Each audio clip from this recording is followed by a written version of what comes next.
Hello and welcome to Radio Free Nintendo. It is March 20th, 2025. I am joined by Mr. John Lindemann. It's great to be here, James. Mr. Greg Leahy. Ahoy, hoy, everyone. Mr. Guillaume Vayette. Good evening. And I'm your host, James Jones. This is episode 919? Yeah, I think so. 919. Yeah, I think so. Yes, 919, because last week was 918. Yes. And we got a lot going on this week. We're gonna get to some stuff, but first, I'm gonna do the podcast thing now. We got a great show for you today. Great show. I don't promise this will be a great show. Never make that promise. Never will. But we've been getting a lot of emails from like automated podcast services that tell us how good our podcast is, which makes you feel really good inside that a robot thinks your podcast is great. Among it comes from the heart. them, one that claimed that I gotta go find it. Your podcast is number 5 in searches for strategy genre. Well, guess what? Let's feed the strategy genre today because Nintendo announced the next batch of Nintendo Switch Online games. John, give me one word to describe this batch of games. Nobunaga. Nope. It's fair. Covers half of them. For whatever reason, for no reason, for all the reasons, our games this week are Nobunaga's Ambition, Nobunaga's Ambition Lord of Darkness, Romance of the Three Kingdoms 4, Wall of Fire. All three of these games are extremely similar. And Uncharted Waters, New Horizons. Mm-hmm. Which is just here because they needed an actual game in the list, I guess. Well, isn't Uncharted Waters also the same type of shit? Like, yeah, isn't it? No. Uncharted Waters, you're at least in a boat, and you get to travel around the world. Okay. Uncharted Waters is a really good game. I really enjoyed it. Greg reminded me this was part of the summer of Too Hot for Games. Yeah. Always a great recommendation. Wii U Virtual Console, when it was that year, 2016, once Xenoblade X also, had kind of petered out at that point by the time we'd spent hundreds of hours on it at the end of 2015. What were we left with? Well, nothing. Not a lot, especially on Wii U with some amount of 3DS stuff, I guess, but especially on Wii U it was slim pickings, and I remember you speaking about this. So yeah, it does feel like they're trying to, bring back the memories of that time. Reinforce it. It's a bit strange. We said before that to have NSO, a group of games go live on the same day as a first party release. Well, they're not going live. They're announced for a week from now. Oh, they are. Oh, no, I'm sorry, because I only assumed that because usually they only do the week in advance stuff for expansion pack release. That is very often, there's no logic to any of this shit. I didn't even notice that before. That is usually how it is. They will, with an expansion pack announcement, they will tease it a week out. Like they've had some, kind of funny commercial type, you mean like the Pilot Wings 64 one with the kind of smooth voiceover, or like the Grindhouse thing they did for Turok and Shadow Man. Like they with the expansion pack stuff, they seem to put a bit more effort in and tease it a week out from release. So when I just saw the video just before we started recording for the regular, because it's Super Nintendo, it's just the basic tier of NSO, I just assumed it must be right now, because they almost always are, I think, with the regular tier. I mean, I think, because we haven't talked about it, but obviously with Game Boy they did DK for Game Boy, DK94, right, as it's often called, and Marius Picross, and that was just the same day, right? Like there was no lead time with that. It was, here it is. So yeah, it's even more peculiar then, because I really feel confident they don't do this really for the basic tier. And also, just I don't know, what's worse? Is it worse to announce and release it the same time as a major first party release, or just do the announcement at the same time as a major first party release, and then when people may not be paying as much attention, and then be completely oblivious to this next week? I don't know. If I had been asked to name one word for this, my catchiness button. That's the C button. It makes things very catchy. It gives you like a nice catchy slogan. I would have described this collection as inscrutable. The fact Nobunaga's Ambition was recently a punishment game on the Nintendo World Report Twitch stream. Because that game is incredibly inscrutable. It is vastly unintelligible. It is like spiritually communing with a spreadsheet. That is what I would describe this game as. Like, you have to really, I'm not convinced you can actually play this game. And I say that not facetiously. I'm actually not convinced that, given the limitations of the Super Nintendo as a platform, insofar as like interaction methodology and its ability to display text and information in a concise but consumable way, that this game is actually intelligible without using supplemental material. Like, if you go online and read a guide on how to play this fucking thing, you can do it. I know this because I have done it. If you were to consume this as a cartridge with no supplemental material, no box, no instruction manual, I do not believe you would ever, regardless of how much effort, time, or energy you put into the enterprise, be able to accomplish anything of note. I believe it is so far beyond natural comprehension that it is simply, I would describe it something akin to, it's a piece of writing that we don't know how to read and don't know the language behind it.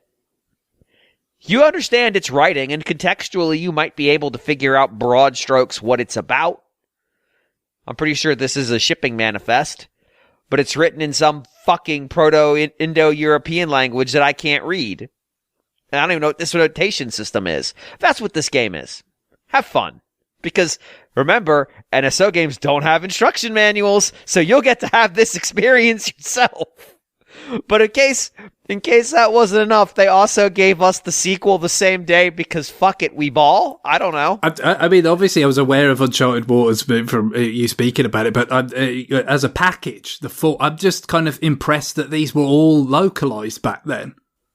Yeah. I would rather expect that they were not for European territories. I would probably guess. not. I'd be There's a shocked. tremendous amount of text. Exactly. Anything that text intensive would have had to be more of a, I don't know, surefire, but, better prospects for being a commercial hit, with the cartridge market. Even if you were only doing like English, Spanish, German, French, it's still a major lift. But the funny thing about these four games is they had other, like, if this was just like the Koei era release, the Ko Shibusawa series, as Koei used to call this, I'm not even joking. There were some options for a little bit more variety, because Nobunaga's Ambition and Romance of the Three Kingdoms are not the same. They are different. But you'd already have to have absorbed a certain amount of nuance about these games and how they're played to perceive that difference in a digestible way. And as I've noted earlier, I don't believe these games are digestible without the external content. So it's a difference in search of a distinction, I suppose. Like, they could have put Aerobiz, which is another Koei game out there that they made in that era that was localized, which is a game about running an airline. Or Aerobiz Supersonic, its sequel, because Koei did that. They'd make sequels on, like, the same system pretty fast, which is essentially the same game with some more features. I do like that if you try to found an airline in most of the cities in the game, it tells you the city is not important enough for our company, which is very fun. So decent-sized cities are not important enough for the Aerobiz Corporation, which I thought was a bit extreme, but okay. They had a couple other games they could pick from, but I will really strongly recommend Uncharted Waters. Is this game super approachable? No. No. Fuck no. It's more approachable than these other three. It's way more approachable than these other three. But also, I think it's just a better game. It has a narrative. It's about, it's about exploration, and you can play it a bunch of different ways. You can do different stuff and and like try to find a way that makes the game work for you. You can play it as a merchant, you can play it as an explorer, you can play it as a brigand.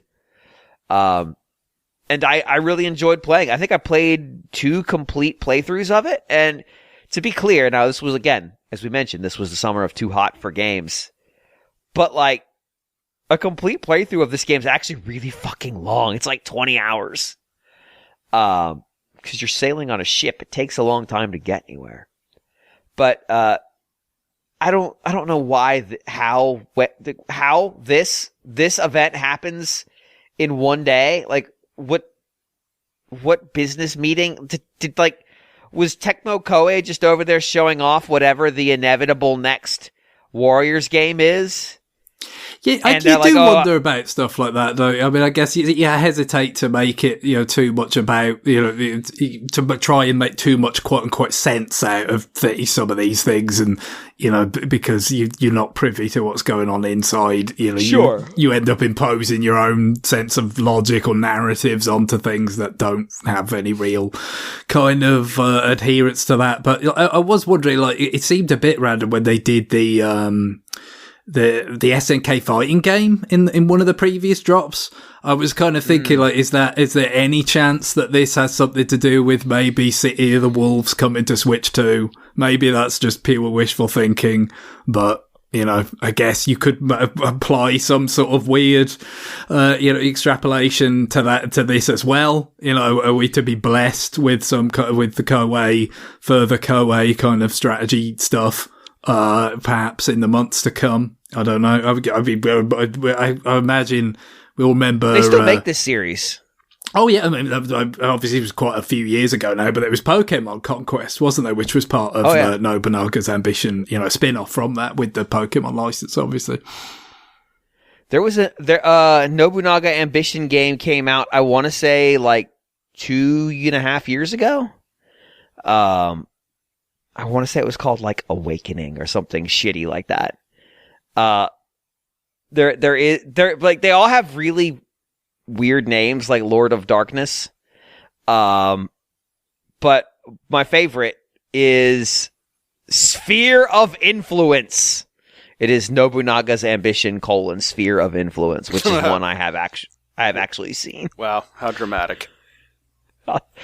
Iron Triangle is another one, which I assume that's a piece of Japanese symbolism that it's just lost on me.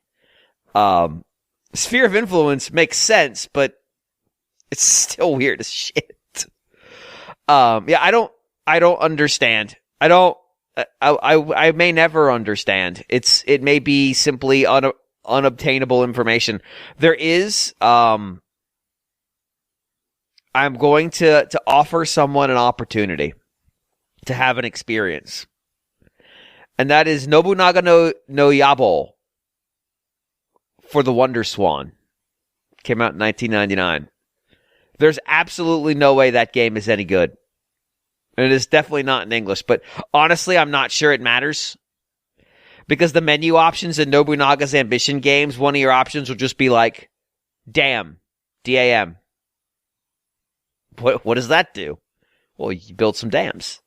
Like your ability to intuit from the text may be immaterial to your ability to intuit what's happening. So fuck it. Go play the Japanese version of Nobunaga no Yabo on the Game Boy. Nobunaga no Yabo Game Boy Bon. It's just Game Boy version. That's a real thing. You can go play right now if you're fucked up in the head. I don't know why they picked 3 so similar games. Like, obviously, so I don't think I need to explain this, but Nobunaga Ambition takes place in the Sengoku era of Japan, and Romance of the Three Kingdoms takes place in a semi-mythological version of the Three Kingdoms era of China, which is not even remotely close. I think you're looking at like 1,000 years difference between them. I don't know. I'm not great on my timelines there, but they're not, it's not the most variety they've put in one of these packs. At the same time, at least they're real games, unlike some of the shit they've given us lately. So, well, like I said, I mean, yeah, DK94 was good to have, finally. Yeah. I mean, it was, the timing, I think it was kind of, not that you'd necessarily be exactly able to predict it, but it's not a shock because it was pretty much a year after the Mario vs. DK remake came out, I think. By the time Mario vs. Donkey Kong, very similar game to the Donkey Kong for Game Boy. Not exactly the same, wasn't a remake of that game when it came out on GBA.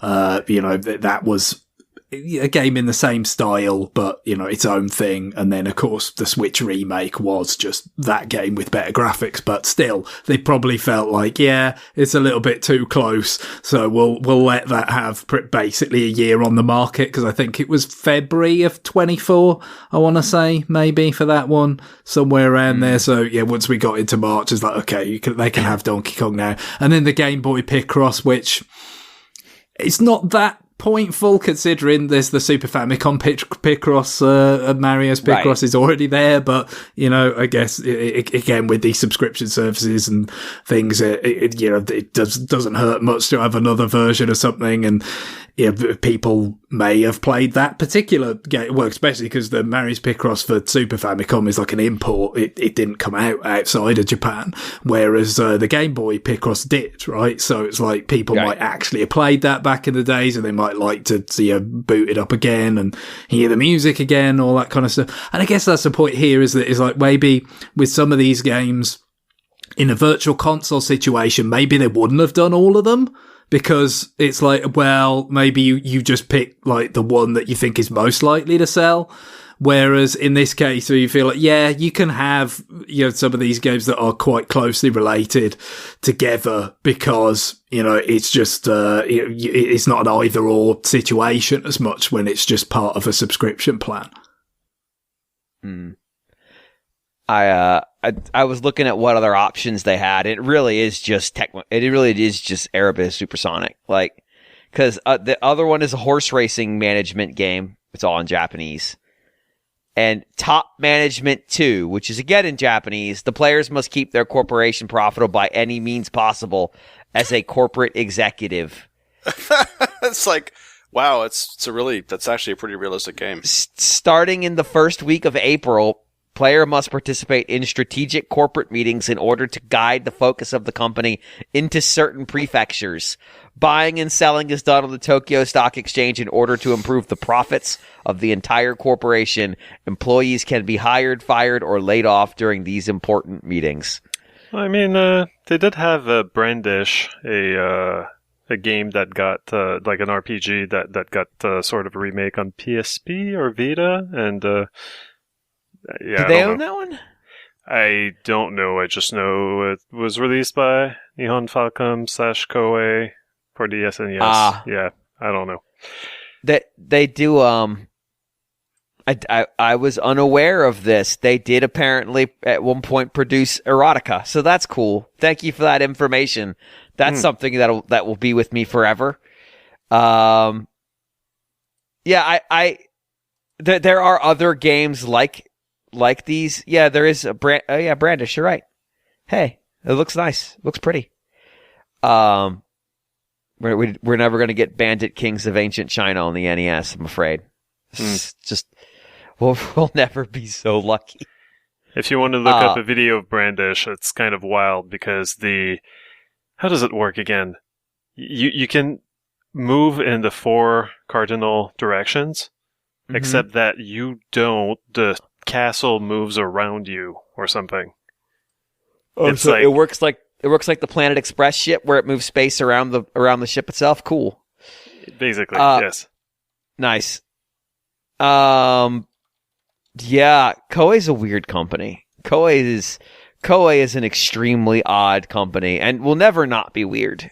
Like there's nothing that can be done about this. This is an odd. Okay, they don't own the rights to Brandish as a whole. They owned the rights to the Super Nintendo port. I see. So that might be the challenge. It is a Nihon Falcon property.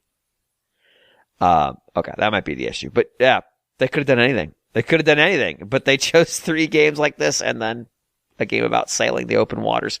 I do really encourage you play Uncharted Waters. There was a game I played like a year and a half ago that reminded me of it, but was a lot simplified. I can't remember what it was called. But this is the real one. So you should go play the real one because the real one's better. And now it's available to you for no extra money than you are already paying if you already have the service versus the other game, which does require extra money and is worse. So, I'm not going to pretend it's easy, but I at least got through understanding what the fuck I'm supposed to do. Anyway, new business. Hey, new business. Xenoblade X came out. Just show of hands. Who's had a chance to play it? Yep, that guy. I was able to, just get through the very early, the really early going. So you get past the. It takes quite a while to see the title. I'd forgotten that. About an hour. The title drop, but a tiny bit past that, where you just complete the tour of the story kind of mission. That's the tour of the barracks and all that kind of stuff. Yeah, pretty much the same. I'm at the point where Doug crash landed his Skell. Okay, so I'm about 4.5 hours in at this point. So I am just finished up chapter 3. So it sounds like y'all. The title card is the end of prologue chapter, and then fucking around is chapter 1. So it sounds like y'all are both around chapter 1. Yeah. So I can now go. I'm in a Blade organization. I have a unit. I'm allowed to go out and explore. We have Tatsu. The Tatsu cooking jokes have already started. That's what's important. Well, I had forgotten that Tatsu actually does look like a potato. Like that's not a comment on. No, he really does. The fact he's a Naupon and that Naupon look like potatoes. It's that the hat that he wears also looks like the sprout of the potatoes because he got kidnapped by the prone at the before the game starts and thrown into a canister of potatoes that they had harvested, convinced he was one, even when he verbally told them he wasn't, and they still did not believe him despite his talking. I think I'm going to start calling him Toxic because he's just toxic. That fucking potato. Honestly, like he's not. He is bad. I'd forgotten that he does suck. Not because of the whole potato thing. He just kind of sucks. He's also pretty whiny.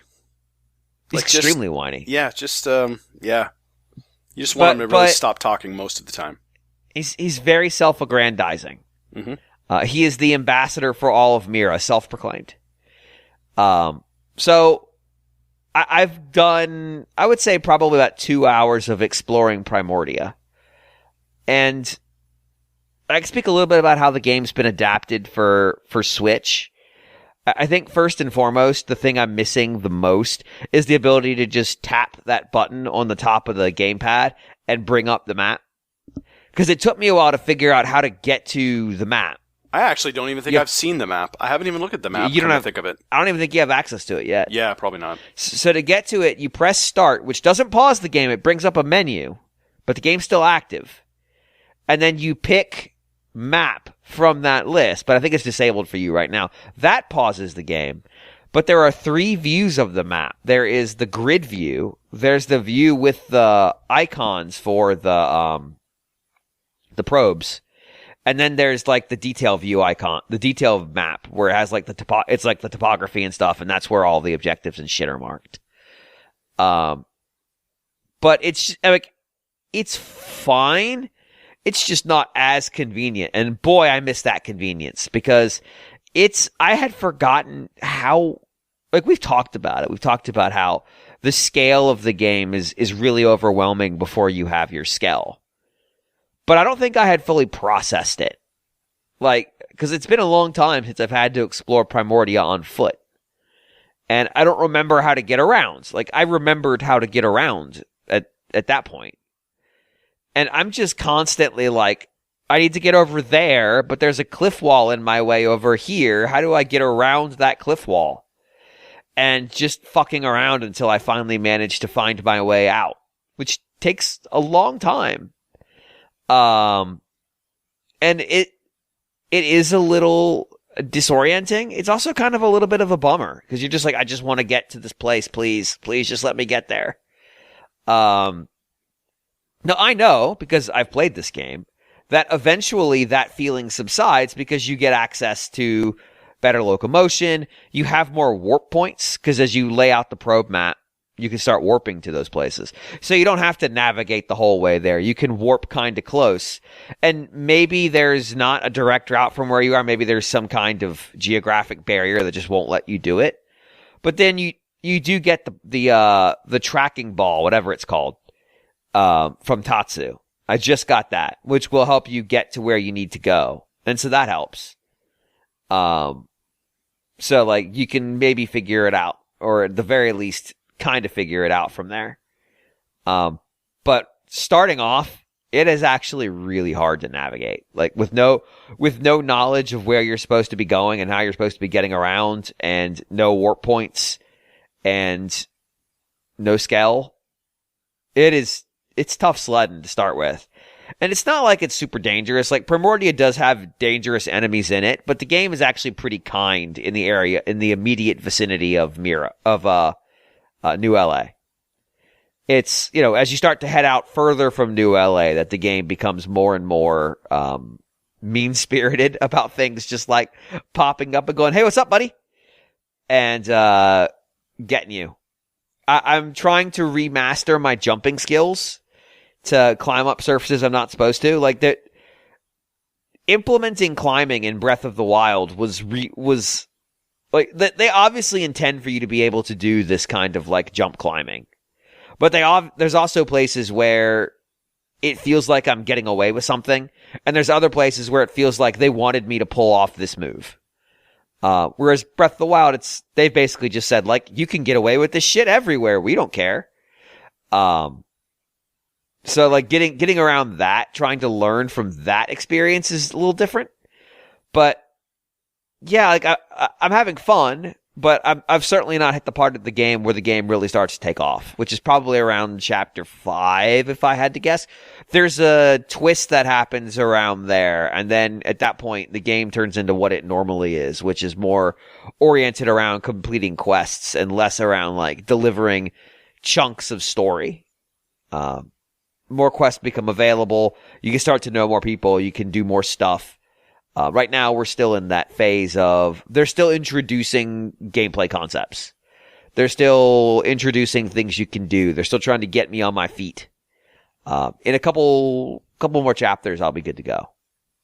But yeah, it's out. It's out now. What about y'all? Yeah, I'm enjoying it. I mean, it's what I do like, though. I mean, you kind of mentioned, getting around. I just like the fact that there's just unlimited sprint. That's so nice. I mean, they throw you in this big world, but it's at least they don't. I can't stand games that do that, and then they say, "Oh yeah, well you have a limited sprint meter." So there you go. Enjoy that. So they at least let you run around at a fast pace. They don't, they don't gate that or anything either. Well, the big jump always felt like it was a sort of, a response to the memorably very weak jump in the original Xenoblade, which of course was the only other Xenoblade that existed, at the time that this came out originally. A different sort of game, obviously, because it's much more of a crafted journey rather than an open game, even though you have these, what were for Wii, these big environments to explore and everything, it was a more conventional RPG narrative, linear kind of path through this world. Whereas with this, you've got this bloody massive place that in many ways is crafted around the scale of the Skells, not you.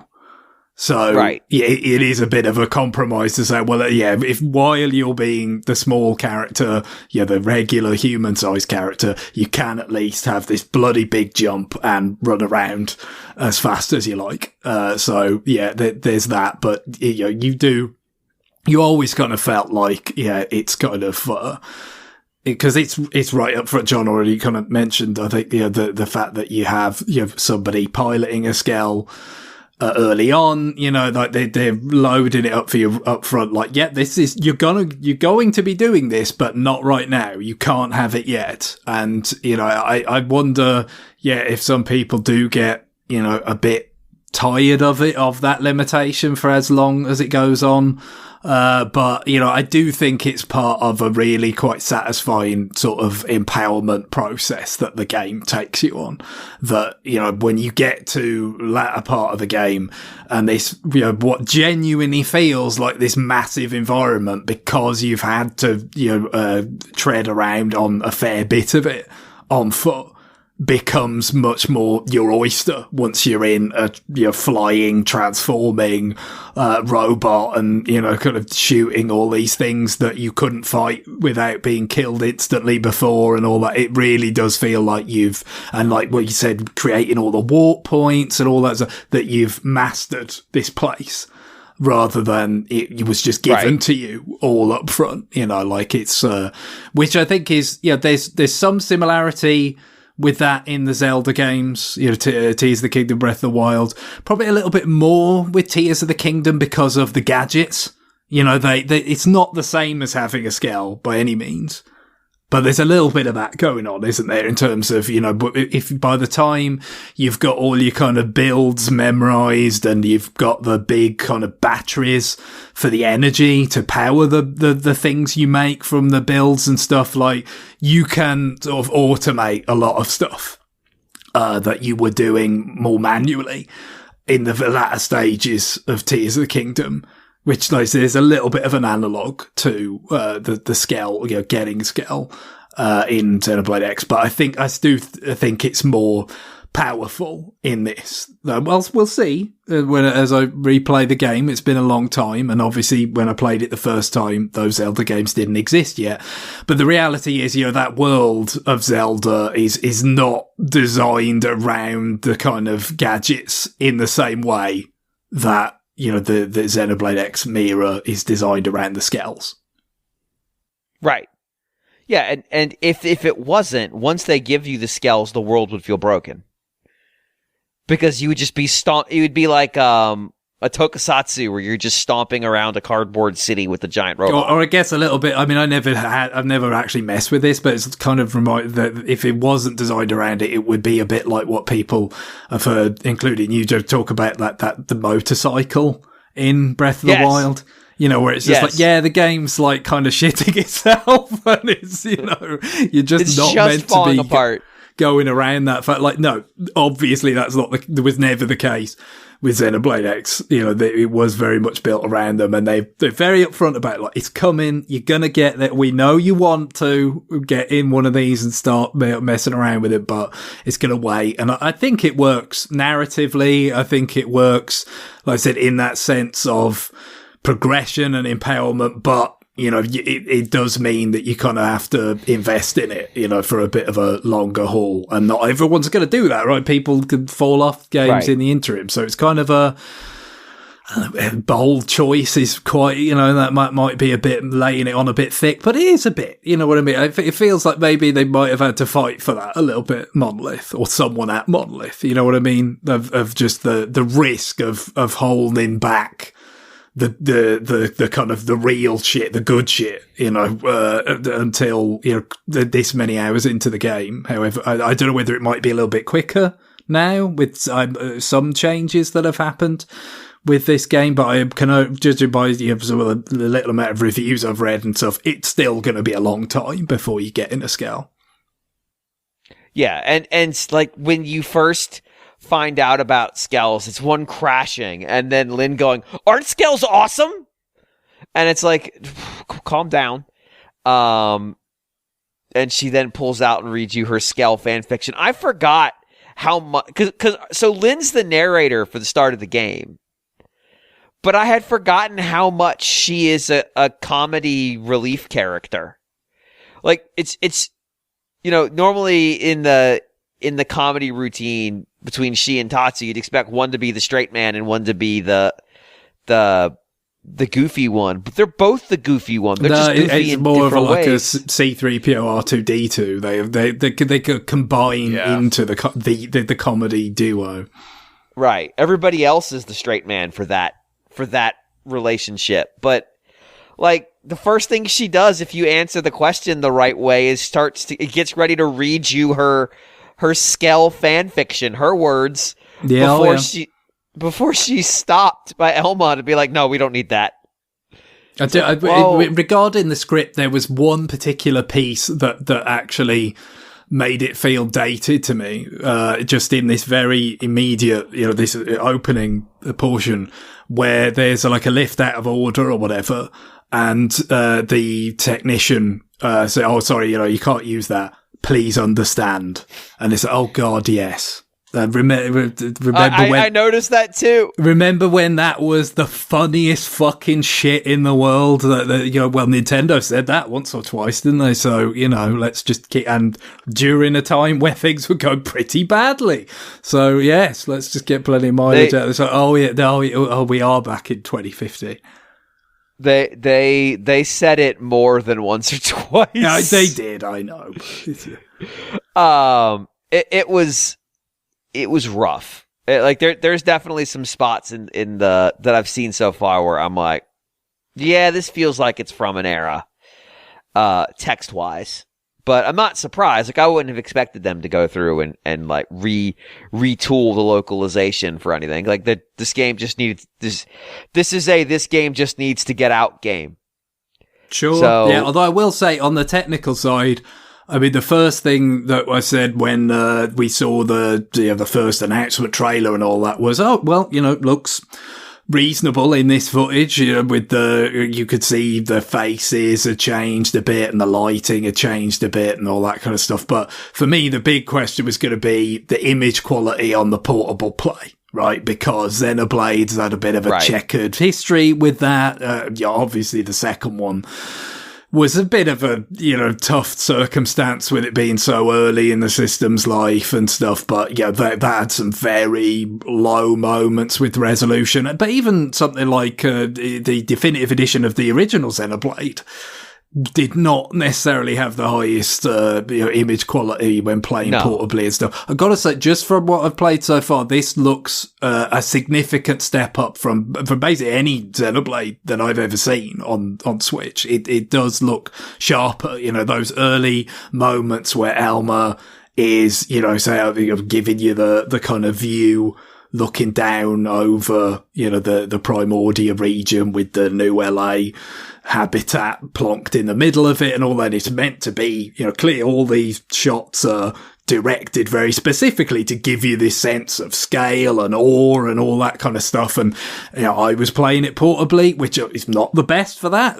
admittedly, take that into account. But, especially if it was, looking really kind of blurry, low res, like certain parts of Xenoblade games have in the past, I think the effect would have been lost completely. But he was like, no, that image is holding up relatively well. Now, I do know from things I've read that, there are still dynamic resolution adjustments as part of the package, if you like. There presumably there will be moments, I could imagine, certainly, where there's, a bunch of skells popping off, like, attacks and stuff that might tax it, and maybe it has to dial the resolution down. But just in these early stages, it looks cleaner and better than any previous portable Xenoblade experience I've had. And obviously, 3 and the DLC for 3 was certainly steps forward compared to the second one, but this is better again. Yeah, the only issue I've had with it visually, so for those who are unaware, or for the historical people listening to this, this is the first day of the NCAA tournament, so I've had that on all day. I've been doing quad box on my big TV, so that's been on all day, so the TV's been busy. With the exception of when my team was playing, I have had Xenoblade out, which is how I was able to put so many hours into it. So I've been kind of doing that as a second screen activity. And the only thing I found is that because Primordia in particular, but I want to say it's true for a lot of the areas except for Sylvalum, are pretty dark. The game itself is visual, even during the daytime, is visually quite dark. For whatever reason, it made the glare on my Switch, which isn't that bad, but it made it more affecting. So I had to position the Switch in a way where the light wasn't hitting the screen. It's a minor thing. It's not really anything to do with the game. It's just a weird quirk compared to the other Xenoblade games, which tend to be quite bright. So it doesn't really matter quite as much, if that makes sense. But in terms of like it not devolving into a spiraling mess of pixels, oh my god, it's night and day. Like even compared to Xenoblade 3, like it's noticeable the difference. Now, it's like I don't even think Xenoblade 2 is a fair comparison because that was pre-launch hardware. They were making that game. Yeah, as I mentioned, I think that's absolutely true. But like I said, even compared with 3, like I had the weird thing with Xenoblade 3 of I played quite a lot of it on my launch day Switch, but then also a fair bit on my OLED model that I got when Splatoon 3 was coming out. So even just the difference there when the screen gets a little bit bigger, you notice the softness that bit more because, you know, the resolution was a bit below, you know, the native 720p, the native resolution of the Switch. And that disparity is became, you know, just that bit more noticeable when you, increase the screen size a bit. And by, you know, contrast, obviously playing X now, still on the OLED model, you don't, that feeling is not there. At least in these early stages, it looks clean. Yeah. That's the right way to describe it. It looks clean.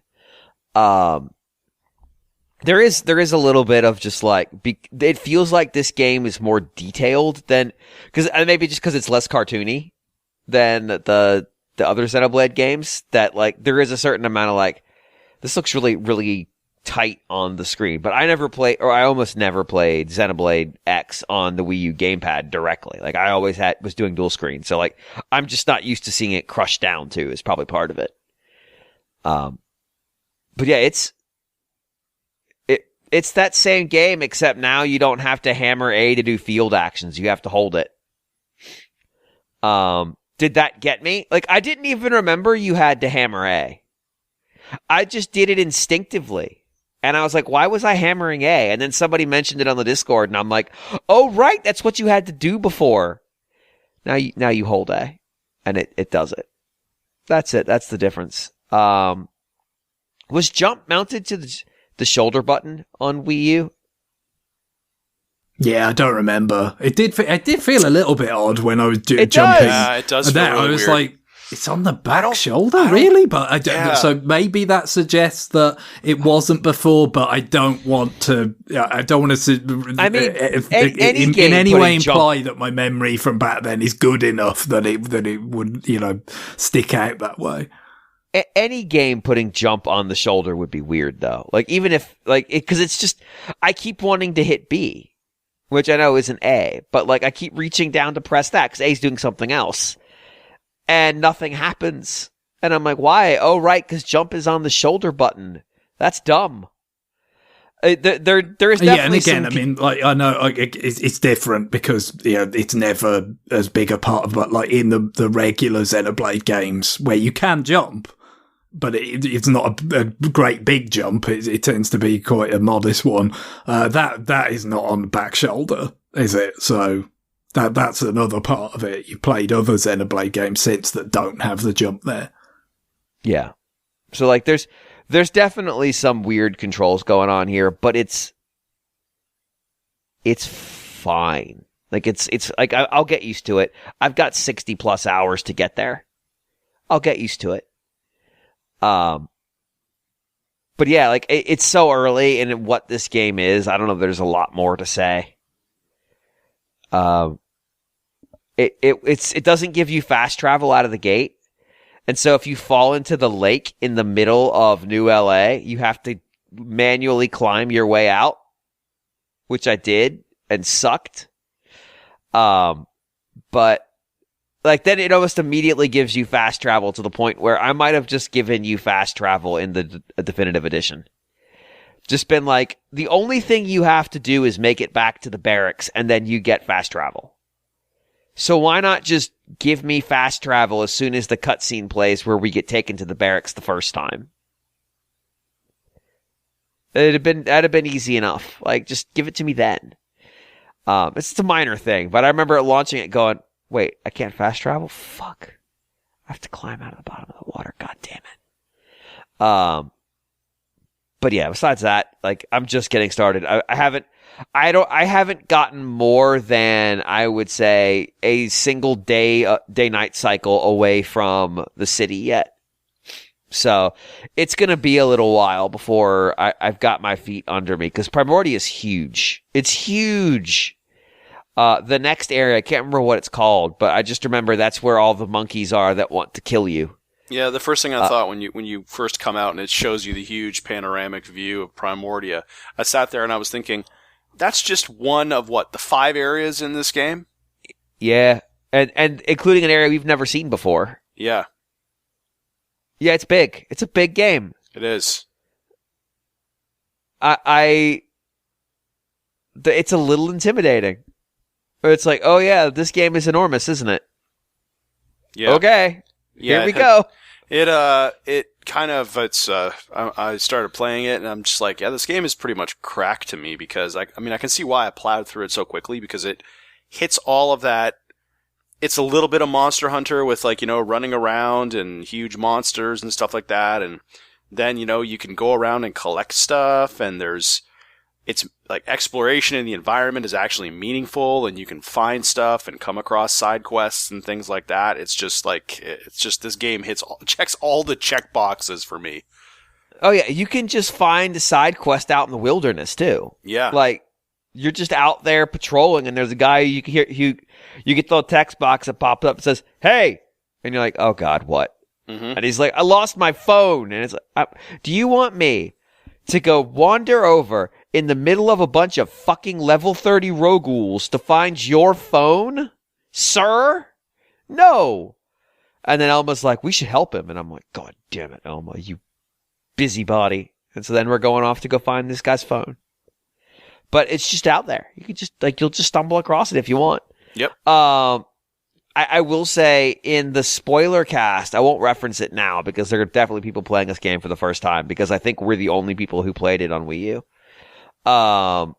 In the spoiler cast, I reference a side character's story arc that dramatically impacts my perception of the main character. And Greg, I think you'll remember what I'm talking about here. I don't want to let overly promise on my ability to recall. Okay. All right. If you remember, you'll know exactly what I'm talking about. So if you don't, that's fine. Boy, seeing this game for the second time, I was super right, because they're super not like this wasn't just shit they added as a joke. Like, there are references to it. And I'm like, oh God, I should have played this game a second time. What the fuck? Holy shit.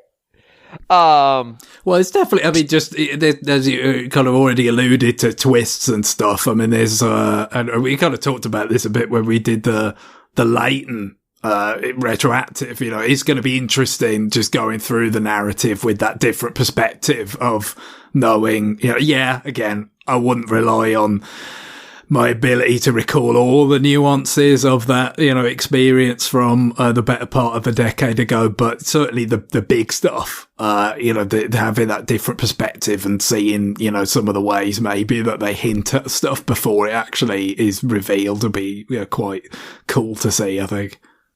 I do like that, and this might be a little related. I do like that at the beginning when they find Cross, and Elma's bringing Cross back to the base. That's the official name for the nameless protagonist, just in case people are curious.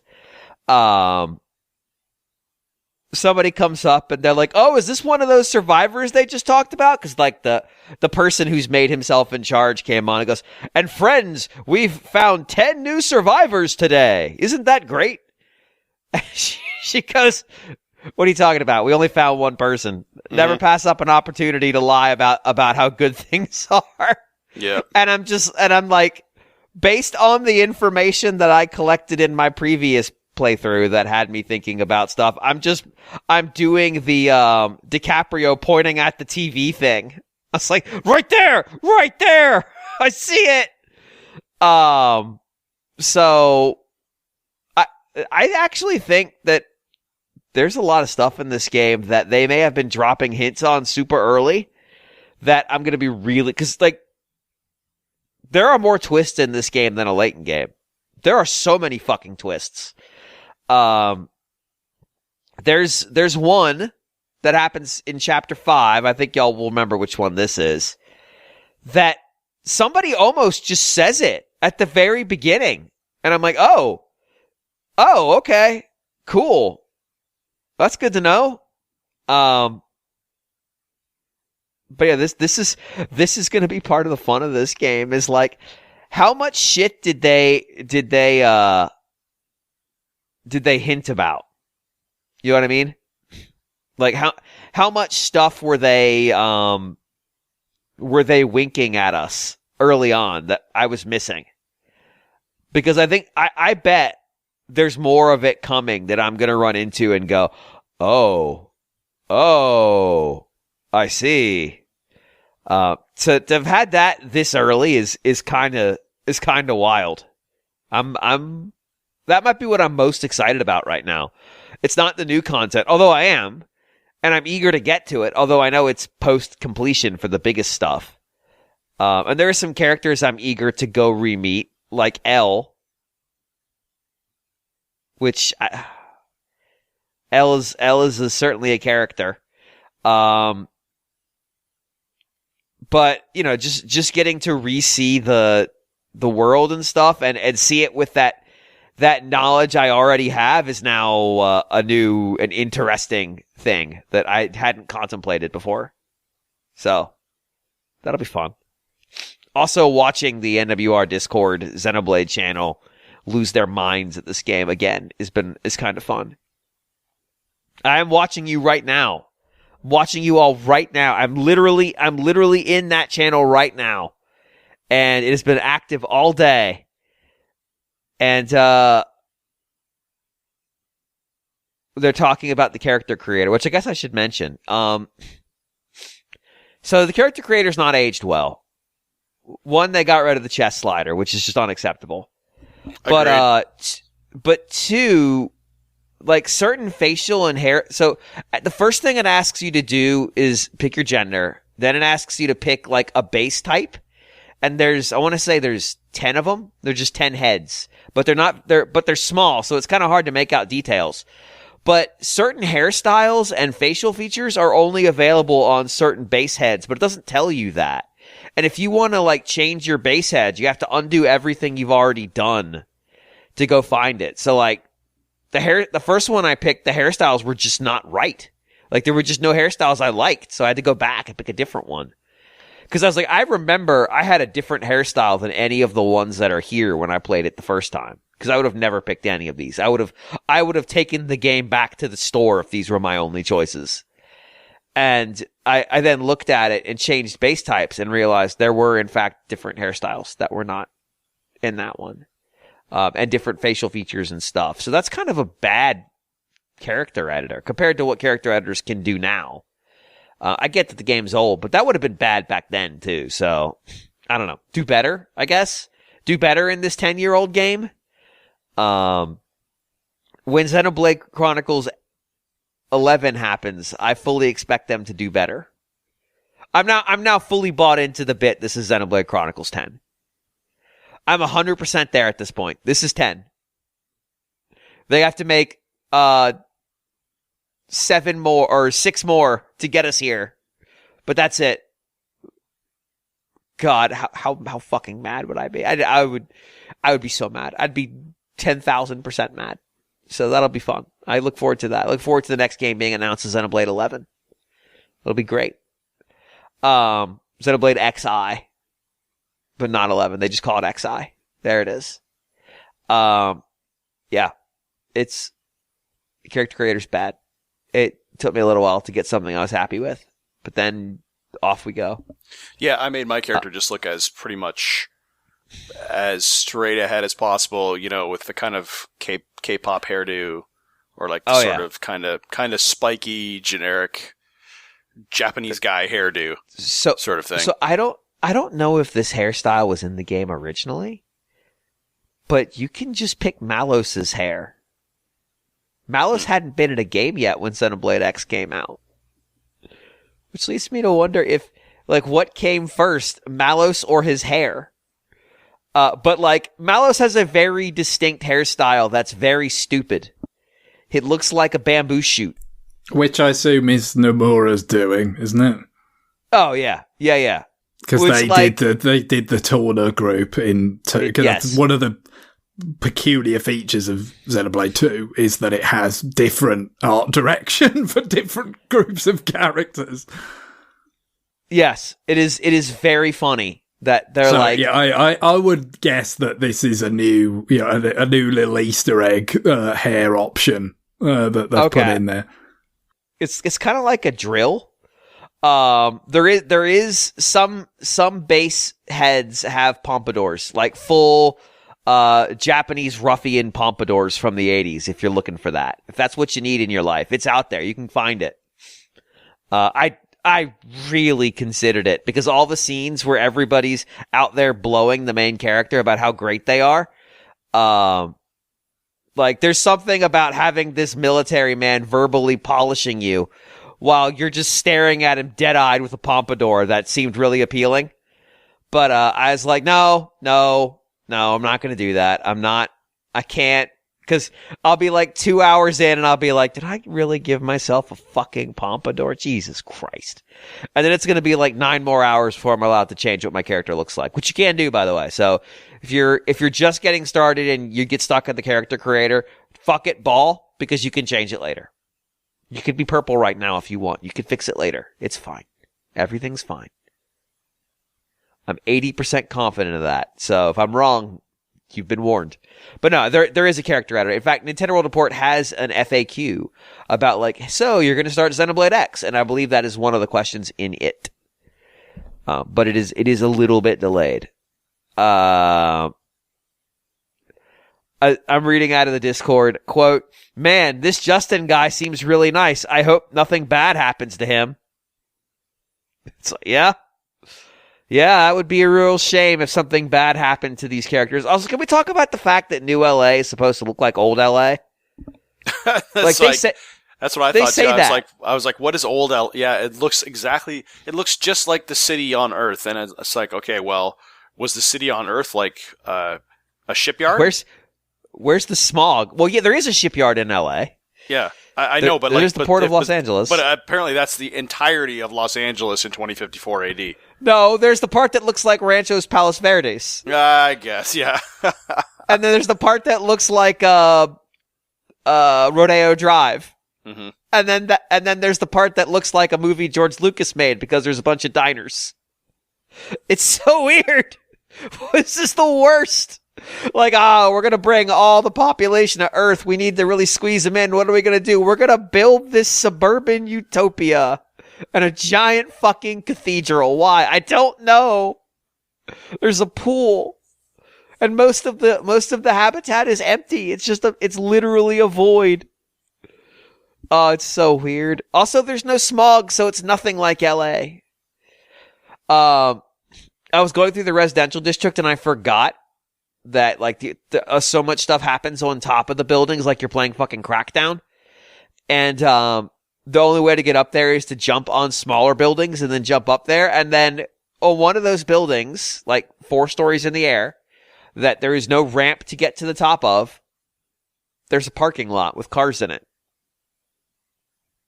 I have no idea how these cars got on that parking lot or where they go from there. Presumably they've been there since Earth. And that's just where they're going to stay. But there is a parking lot. Like, just imagine if you went to the top of a building, like a tall building, and you get up there, and there's just asphalt and cars. And there's no obvious way for them to come down. I'm, like, AI wasn't really there yet, but if you told me that Xenoblade X's city was procedurally generated, I would believe you. Because it is absolute fucking nonsense.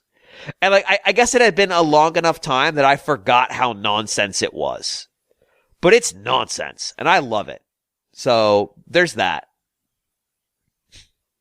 Why are there parked cars on the roof? I don't understand. It's not like a parking deck. They're just up there, just hanging out. There is a patch. You should have it if you have the digital copy. It should have already downloaded, and you should be fine. There is no DLC to make the game run faster because this is not the Wii U. that is a real thing. I'm looking what's for there was something where if you either pre-ordered it or bought it before April the 6th, you get a bunch of goodies, I think. Yeah, I think so, but I'm not sure what it is. Yeah, I don't know if they're going to release that later because I didn't see anything. I just got they give you the 14-day code for Nintendo Online, yes, which I already have. To me. Yes, yeah, exactly. Which they know I already have because I used the pass to buy the game. Yep. I love it. Can they just give me 14 days on my account? Yeah. Why don't we just do that? Yeah. Like, I have it. Like, Nintendo, why? Why are you like this? But yeah, we're going to talk a lot about this game. I've already spoken too much about this game. So why don't we stop talking about this game unless one of you has another thought you want to add? Cool. The other thing I would say is that the soundtrack is as absurd as I remember.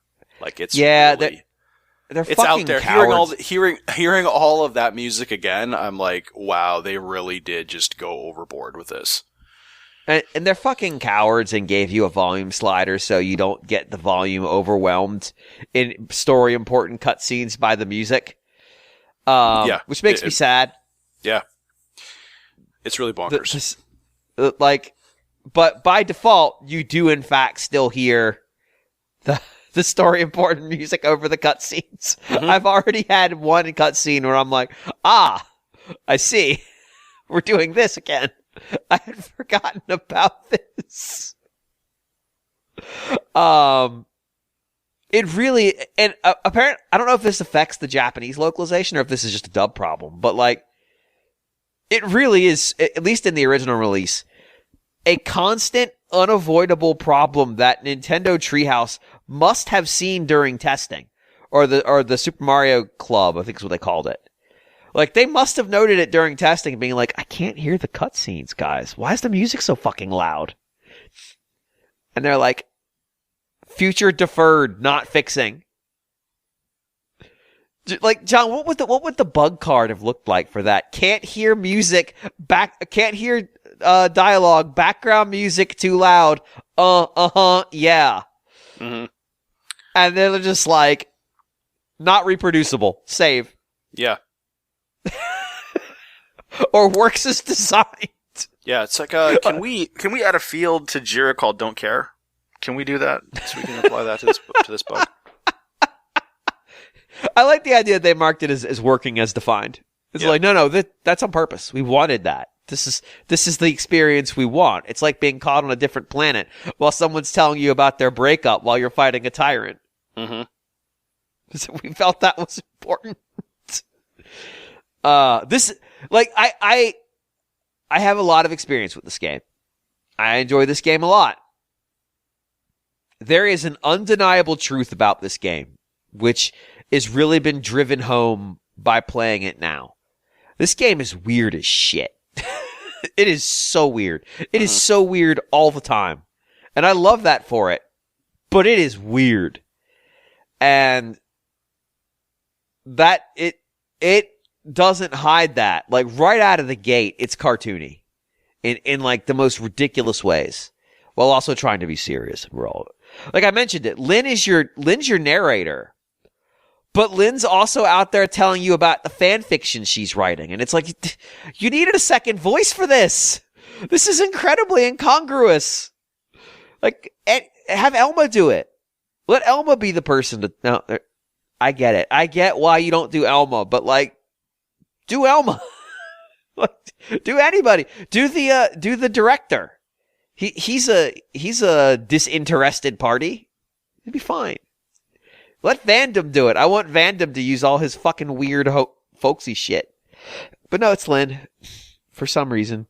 So, if you've never played this game, you're in for it. And yeah, John, I'm dreading what this game's gonna do. Cause like, this could be a real time killer. In a lot of ways. Oh yeah. But, you know. It's the weekend, I guess. I'll play a lot of it this week. I'll probably, realistically, so I played an hour last night after it went live. And I've played about 3.5 hours today. realistically, it is not unthinkable that I play 20 hours this weekend. Total. Yeah, I mean, I'm splitting time between this and Monster Hunter Wilds, so. Yeah, so you've got at least some buffer. Yep. Like, I've been playing a lot of the Total War game I mentioned about a month ago, and like, I broke up with it last night. I cleared my like 4th campaign, and I'm like, that's it, we're done, divorced. Later, buddy. It's like Xenoblade X is out in 5 minutes. You are fucked. I will never see you again. It was just like close, shut down, and then I came downstairs and picked the Switch off the charger. Yep. It's like, all right, well, here we go. Cool. All right. John, do you have anything else you've been playing? I mean, the aforementioned Monster Hunter Wilds. Yeah. I can talk a bit more about that. Yeah, I've played all the way through to the end of what is the end of the story, really. I mean, I've rolled credits on it, but you roll credits and then you play through. You roll credits at the end of low rank, and then the story continues after that, and you go through, all the way through, high rank to Arkveld, which is the flagship monster that you see on the front of the box, effectively. And yeah, I feel like what's there is really good. It feels a little bit bare bones to me because some of the systems are a little bit dumbed down. And it just doesn't feel as content rich as, say, Monster Hunter Rise or Monster Hunter World. And I don't know if that's because they plan on consistently updating it going forward. That wouldn't surprise me, especially since they have, it's sold like 8 million copies or more already.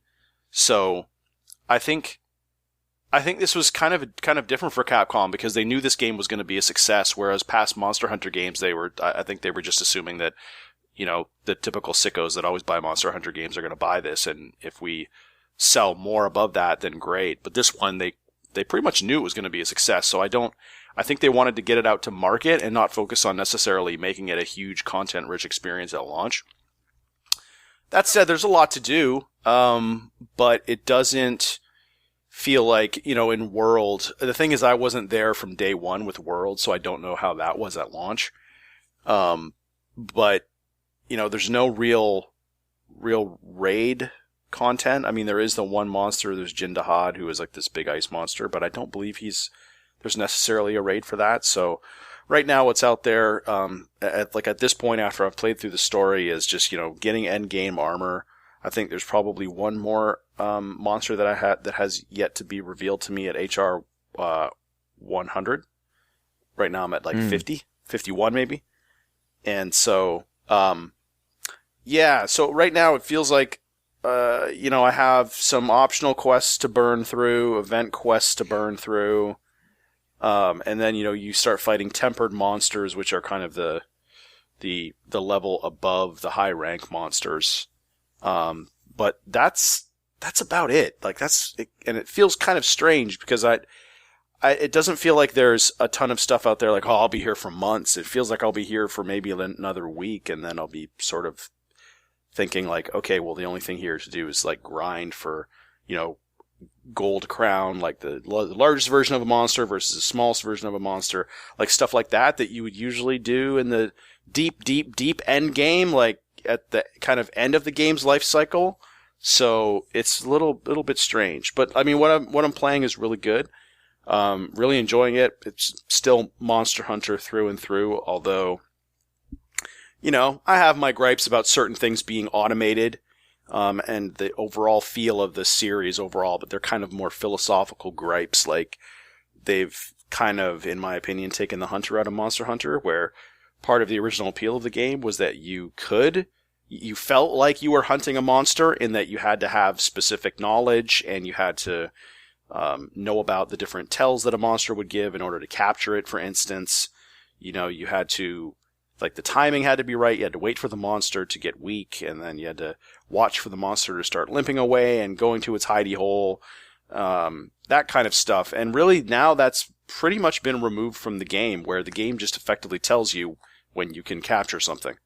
And so, but even with that, so that means that you have to have, trank bombs and pitfall or shock traps, but even with that, people still don't like to trap monsters, and I think it's really weird because, as far as I know, you still get more. And I know somebody's probably going to come in and like correct me like they did last time, even though they were wrong. When you capture a monster, you get extra rewards, but people still just want to whack away at the monster and kill it. So a lot of times, I'll be the only one. When I'm playing multiplayer with people, throwing up SOS flares and people jumping in, I'll be the one that captures the monster every time. Nobody does it. Everybody just wants to whack, and kill it because I guess nobody wants to waste tranq bombs, or people don't know how to make them, or they're just lazy. So, but yeah, I mean, it's still enjoyable. It just feels like we've kind of jumped to the all there is left to do is grind point fairly early, like a couple of weeks after the game is out. So, I know that they have an update, I think, coming out in April, and then I think they have one coming out over the summer.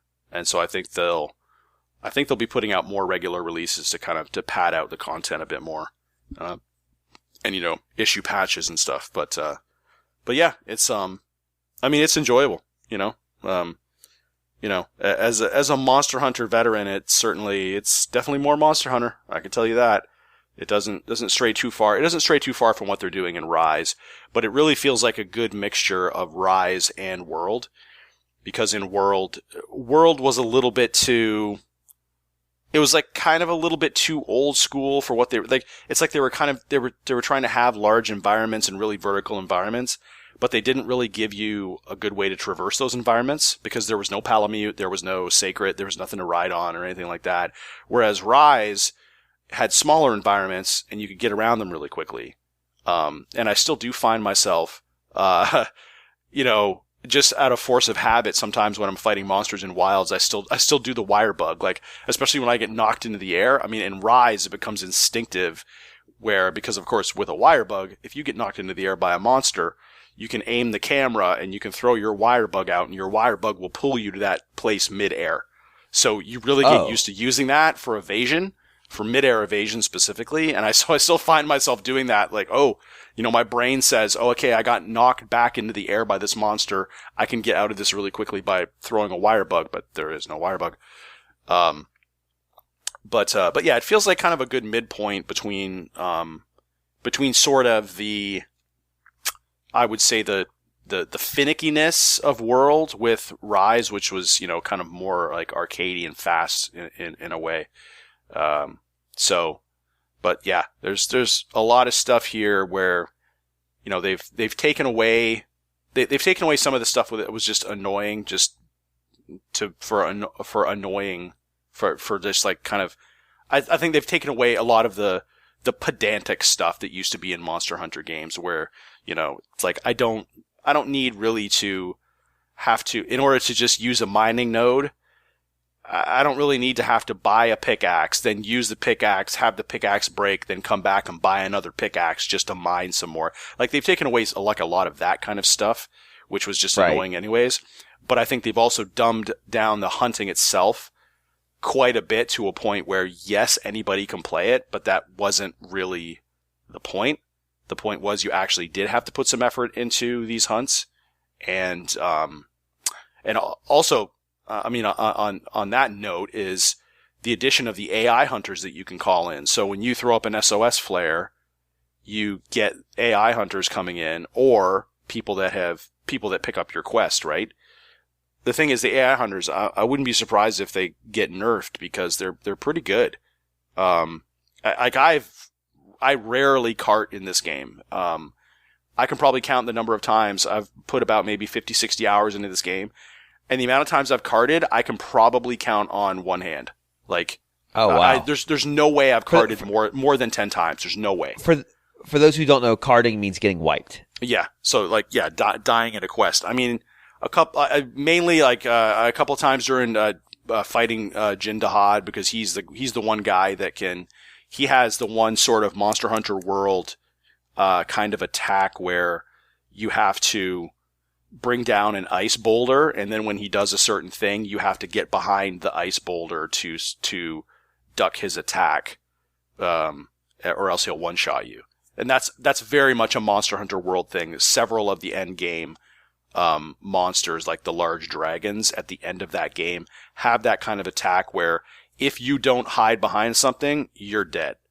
So he's the only, and that's why I kind of think that they will release more dragons like that and more monsters like that that are more menacing later on. They have a history of that, of releasing. But what I'm wondering is how much. It's like, of course, they're going to have a full-fledged expansion at some point, but people are already kind of saying that there's not enough content in the base game. Whereas other Monster Hunter games, you never heard that because there was just a ton of stuff to do. But yeah. So we'll kind of see where it lands. I mean, I think it's a really good start to the game because I think this is going to be more. I wouldn't call this a live service game necessarily, but I think they plan on having the model of having the base game maybe not as much content, but then like consistently rolling out content because it's probably going to be more evergreen than past Monster Hunter titles. So, but yeah, it's really good. I think the monsters in this one are some of my favorites because they just look really, really cool. And there's a couple that I wish they would add in there, but the new monsters especially are really, really cool. So it's good stuff. Cool. Greg, did you have anything else?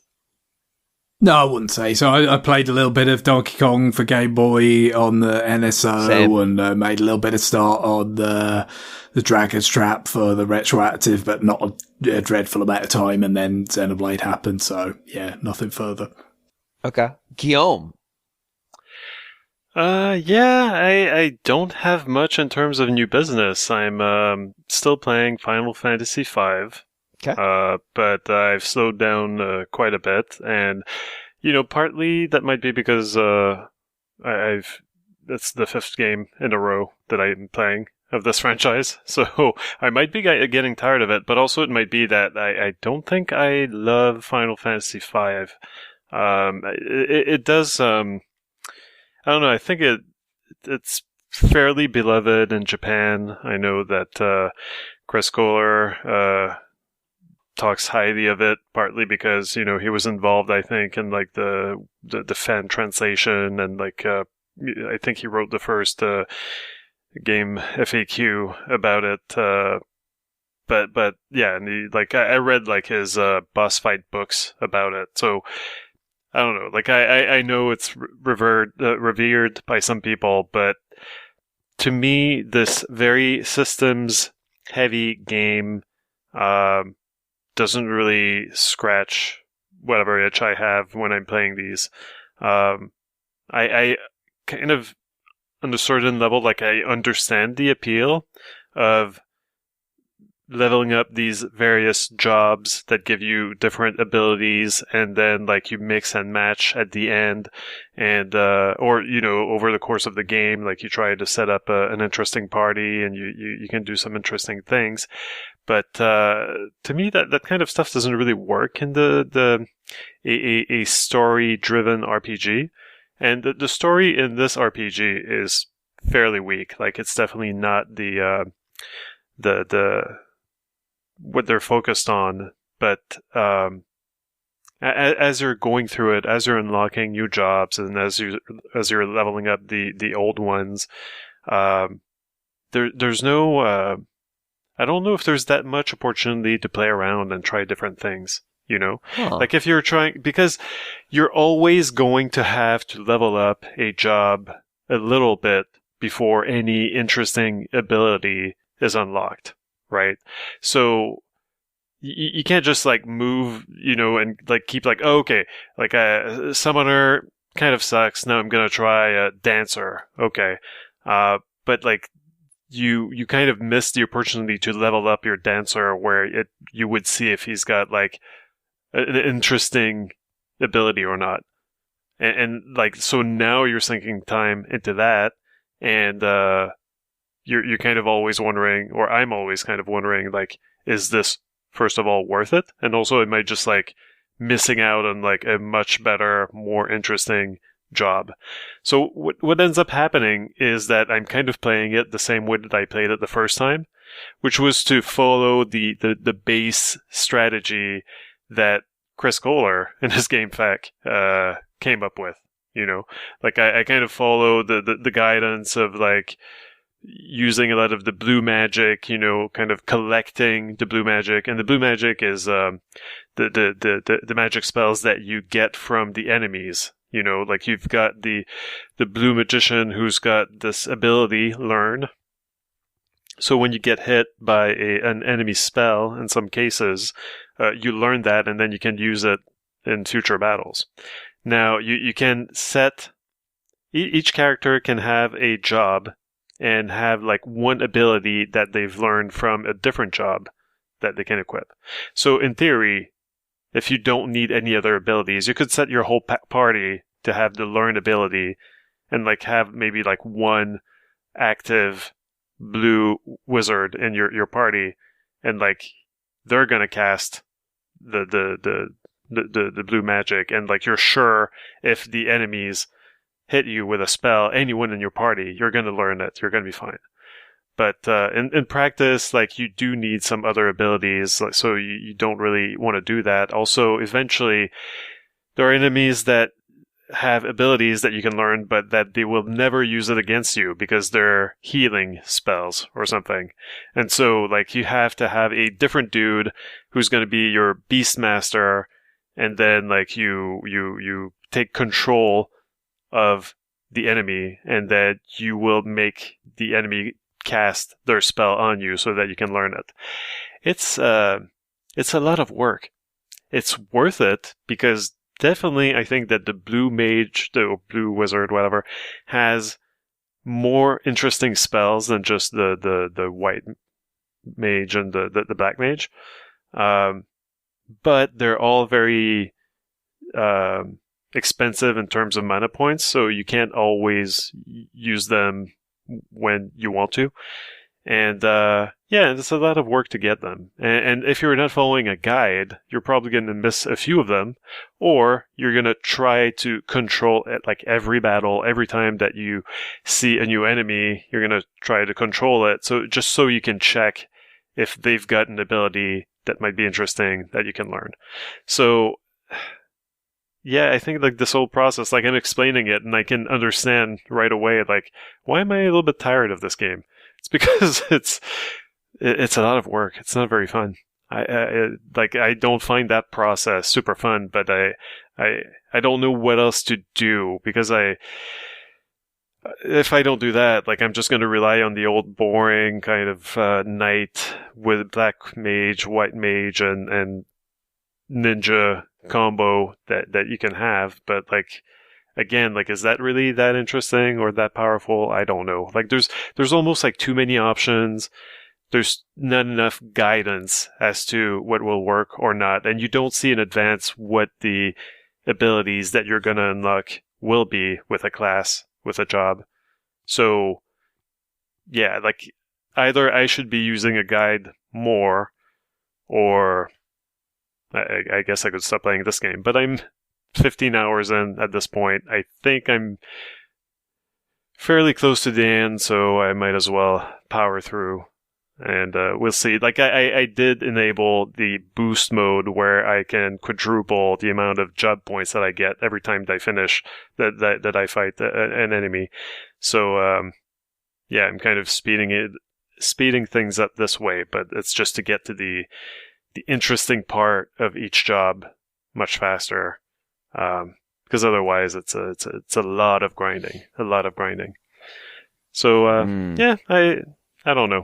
I think that of all the games so far in this collection, 5 might be the one that I'm enjoying actually playing through the least. Like I feel like I remember playing through Final Fantasy II, the hated Final Fantasy II, more interesting than this. But of course, I played Final Fantasy V like just 5 years ago. I forgot a lot of it, but maybe not enough. Like, it hasn't been long enough, so maybe there's also that. There's fatigue from the fact that this might be like the Final Fantasy game that I played the most recently, before this. Anyway, so I'm not surprised though that 2 is more interesting because it is weirder, and you played it less. Yeah. And it was like, in a lot of ways, it was more boring than I expected. 2 was, because I thought it would be wilder. I thought that, like, oh, surely people have a strong aversion to it because it's so fucking out there. It's not quite, really. So that was in itself kind of interesting, I thought. I was like, oh, it's kind of boring in the usual ways. But also, I don't know, like, there was also, like, something in... at this point, I don't know. Like I found kind of the bare bones aspect to it, to the story, the kind of like I can see the skeleton of what Final Fantasy would become in the future. I can see it here, but it's so underdeveloped. Like that in itself was really interesting to me. 5 is just at this point, like I feel like it doesn't really have an excuse for having such a poor story, and like I think at this point I'm really just looking forward to playing 6 again, because that's been forever since I played it. That's fair. And yeah, so other than that, just still playing Super Smash Brothers Ultimate with Karen, and we're just I've played with all the characters now in classic mode. We're doing, two-player co-op in classic mode. So now we're just like raising the difficulty or the intensity level every time that we beat one intensity level without dying. So we're at 4.8. So that's really good.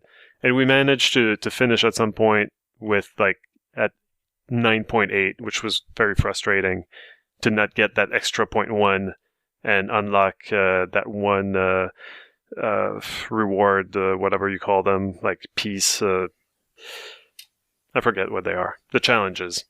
Yeah, it is a challenge. To get to 9.9. So didn't quite manage that, but that one, that one's hard. I found that you can side B with Daisy, and a lot of in her one, and a lot of times like end it in like 3 seconds. And that gives you such huge boosts. That was how I got it. Now it's very risky, but like if you pull it off, you can get through it in like 4 minutes and get your 9.9. Yeah, I feel like I need to look up strategies against Master Hand and Crazy Hand, because at that level of difficulty, they're really tough, and they're the boss that we struggle the most against. Like I feel like every other boss is a little bit more predictable than that one. And yeah, like other than that, I went because someone on Discord, Dingens asked a simple question. Like they wanted to find what the origin of the phrase, and I don't even know what the phrase is, because the point was that they felt that it keeps changing every time we say it. Uh-huh. But like a competent game, a well-made game, clearly made by professionals. Amen, brother. Well, but there are 2 made in there. I feel like anyway, it's not the most elegant of phrases, but it gets the point across. But that was why it was so funny, because like the origin of the phrase is, I believe, John trying to be nice to a game, but sounding like he's trying to be nice. Yeah, it was basically a knife in the back of that game. Like, oh yeah, it's clearly competent. Yeah, the fake praise. Yeah. Wow. It's so that's the sincerest I've ever been, but here we are. That's fine. Well, I think that's the joke, though, is like you meant it. You didn't mean it as fake praise. But some games are like that. I mean, it's like this game isn't bad. It's a competent game made by professionals. It's like so. Yeah, clearly made by professionals. Yeah. Mm-hmm. But like the way it came out was just so uproariously it's a backhanded compliment. Yeah. It's so yeah. I kind of went on a quest. I was like, oh, this is what I was talking about. Like you can look up when we talked about specific games on the website, and you can, so from the page of the Conduit's profile, I went and found that like 426 was likely when we used that phrase. So I listened to that whole episode, and then I realized that no, apparently, like we never actually say it. So I don't know. Like I figure it must be between 426 and is it 460 something, where the title is actually like a well-made podcast by professionals or something. Yeah, something like that. So it's got to predate that for sure. Right. Or maybe it's that one. Maybe I should just skip to that one. But anyway, so I've been listening, and like I listened to 426, 427, 428, and it's kind of wild, you know, like just sometimes the comments, like I didn't have anything in any time or inclination really to take notes as to what was said that turned out to be wrong or right. Mm-hmm. But the one thing about like a conversation between Johnny and John, just like Johnny saying like, well, what do you want from an open world Zelda game, John? Like, do you think they're going to add a jump button? Impossible. That won't happen. So I found that very, very funny. Mm-hmm. There's a lot of certainty in a lot of things that we say, and that it just it doesn't pan out. We now have like a 2D Zelda game with the jump button, because they have it in the one that came out last year. Right, the Echoes of Wisdom. Yep. Yeah, so like both forms of Zelda now have a jump button. Right. So you did with you had to have an item, but yeah, it was Rock's Feather in the Game Boy Zelda. Yeah, it was Rock's Feather, but like this is just straight up what was meant, like, because that was also like the lead up to a Zelda Twilight Princess retroactive. So everyone was playing that and imagining what the next Zelda would be like, and it's kind of funny that. Yeah, like the stuff that was being said. And what's funny is that everyone basically sounds like babies, you know, like I sound like I'm in a fucking cave. Nice. This was like 2 moves ago. I wish someone had told me, like, please put some towels or something, tape them to your walls because you're very echoey. I don't know why I never noticed. Like, I was editing. Well, I guess it just sounded normal to me. Yeah, it's just what you're used to. And but like you sounded much younger, James.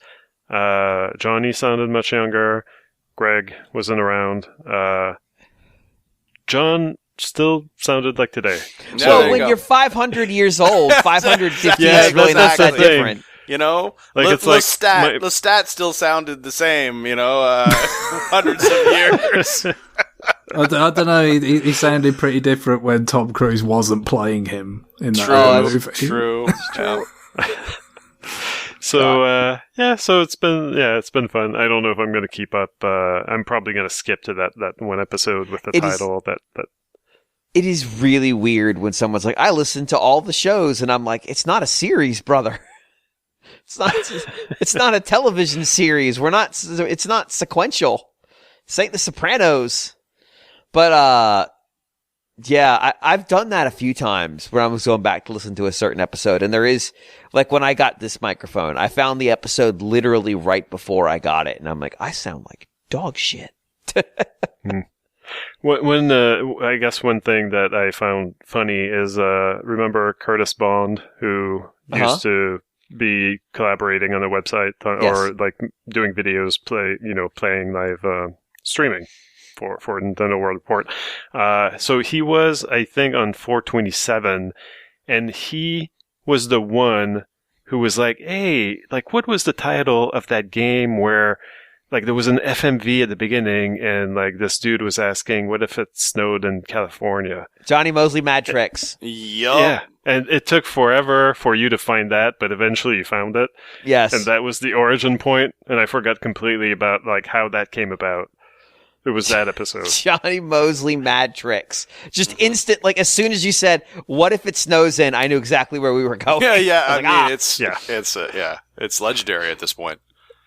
But it's funny to see, like, the origin of kind of, like, this recurring joke or, you know, like this pivotal moment in Radio Free Nintendo history. And It's always the way, though, isn't it? You found that it's like, if you've got, it could be anything, couldn't it? It could be a T-shirt or a book or a Blu-ray. You always find the one you're not looking for. But it's like, oh yeah, I lost that. And then, you found the meme genesis that wasn't the one you wanted. Right. You found, exactly. Or maybe you found something worse. There is a GBA version of Johnny Mosley Mad Tricks. I have considered it in the past. Just out of. Then you don't get the FMV, I assume. No, you do not. The FMV also involves him going into it's a party. It's shot with all kinds of weird angles in a ski lodge, and there's a bunch of attractive women around, and Johnny's got like his hat on, not side like at a 3/4 angle, so it's like a visor pointed in a weird direction, so his spiked up hair can come out. And then eventually he goes into a bedroom in the lodge. Two of these attractive women lean in and block the camera with their hands. He flops down on a chair and says to his idiot friends, "Man, cool party, but I'm over it. What if it snowed in San Francisco?" And then it cuts to CG. Like, I would assume that Johnny has been absolutely cranking the weed, if that's the phrase that comes out of his mouth. Just ripping. Like, cause that's the transition too, cause he's a professional skier. He's not a good actor. So it's like, what the fuck is this thing? It's the only noteworthy thing about that entire fucking game. Except actually that's not true, because the game's a little bit like Tony Hawk Downhill Jam before Tony Hawk Downhill Jam. So I guess it gets that distinction, which I want to say Downhill Jam came out of Tony Hawk 4. So they might have actually been independently evolved mechanics, because that would put them roughly the same time. So that's fun. That's a weird little quirk. But yeah, What If It Snowed in San Francisco is Johnny Mosley Mad Tricks, specifically for the PS2, and I can't remember what other systems it came out on. I do believe it was published by 3DO No, though, so that really tells you the beginning and the end of why that game is what it is. The answer is Trip Hawkins. I like that I could just blame Trip Hawkins for What If It Snowed in San Francisco. All right, John, I'm going to give you a bunch of 3DO series. Tell me if any of them are good. What's happening right now? Is this a trick question? Army Men, Battle Tanks, High Heat, Major League Baseball, Might and Magic. I mean, the only one I might say out of that is Might and Magic. Yeah, I would agree. High Heat, I'm sure, is terrible. Battle Tanks is an awful tank game. It's pretty bad. And then what was the other one? Army Men. Yeah, they're terrible. For the most part. 3DO, man. 3DO has to be one of the worst systems ever out there. Really one of the worst companies ever. Like these are their things. So Might and Magic ended up in the hands of Ubisoft. So any guess who's going to end up with it in the next 2 to 3 years? I'm going to say Microsoft. That feels like something Microsoft would buy and do nothing with. Now, is that Might and Magic on 3DO? Is that just like a straight up kind of Bard's Tale style dungeon crawler kind of thing, like old Bard's Tale? So weirdly, they never, even though 3DO was the publisher for a while, from 96 to 2003, they never actually released one on the 3DO system. Weird. Because the 3DO system was dead by then. Yeah. What a weird 3DO as a company didn't die until 2003. Man. What the fuck? That's really weird. Like that's a hell of a long time for it to be zombie 3DO. That's a hell of a long time for it to be this fucking terrible company. Yeah. Jesus Christ. All right. Anyway, we're going to take a break because Guillaume gave me an idea. I'm going to say this now, but Greg reminded me. Guillaume gave me an idea in the narrative of this episode about us being wrong about things. And I thought, what if we took a break and it snowed in San Francisco? And then we made predictions about the Switch 2-miss, which is in, about 12 days? Ish? Mm.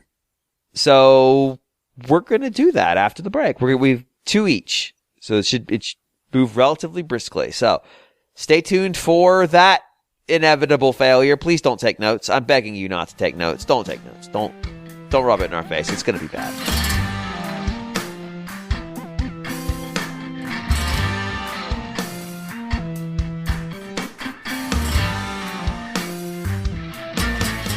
We're back.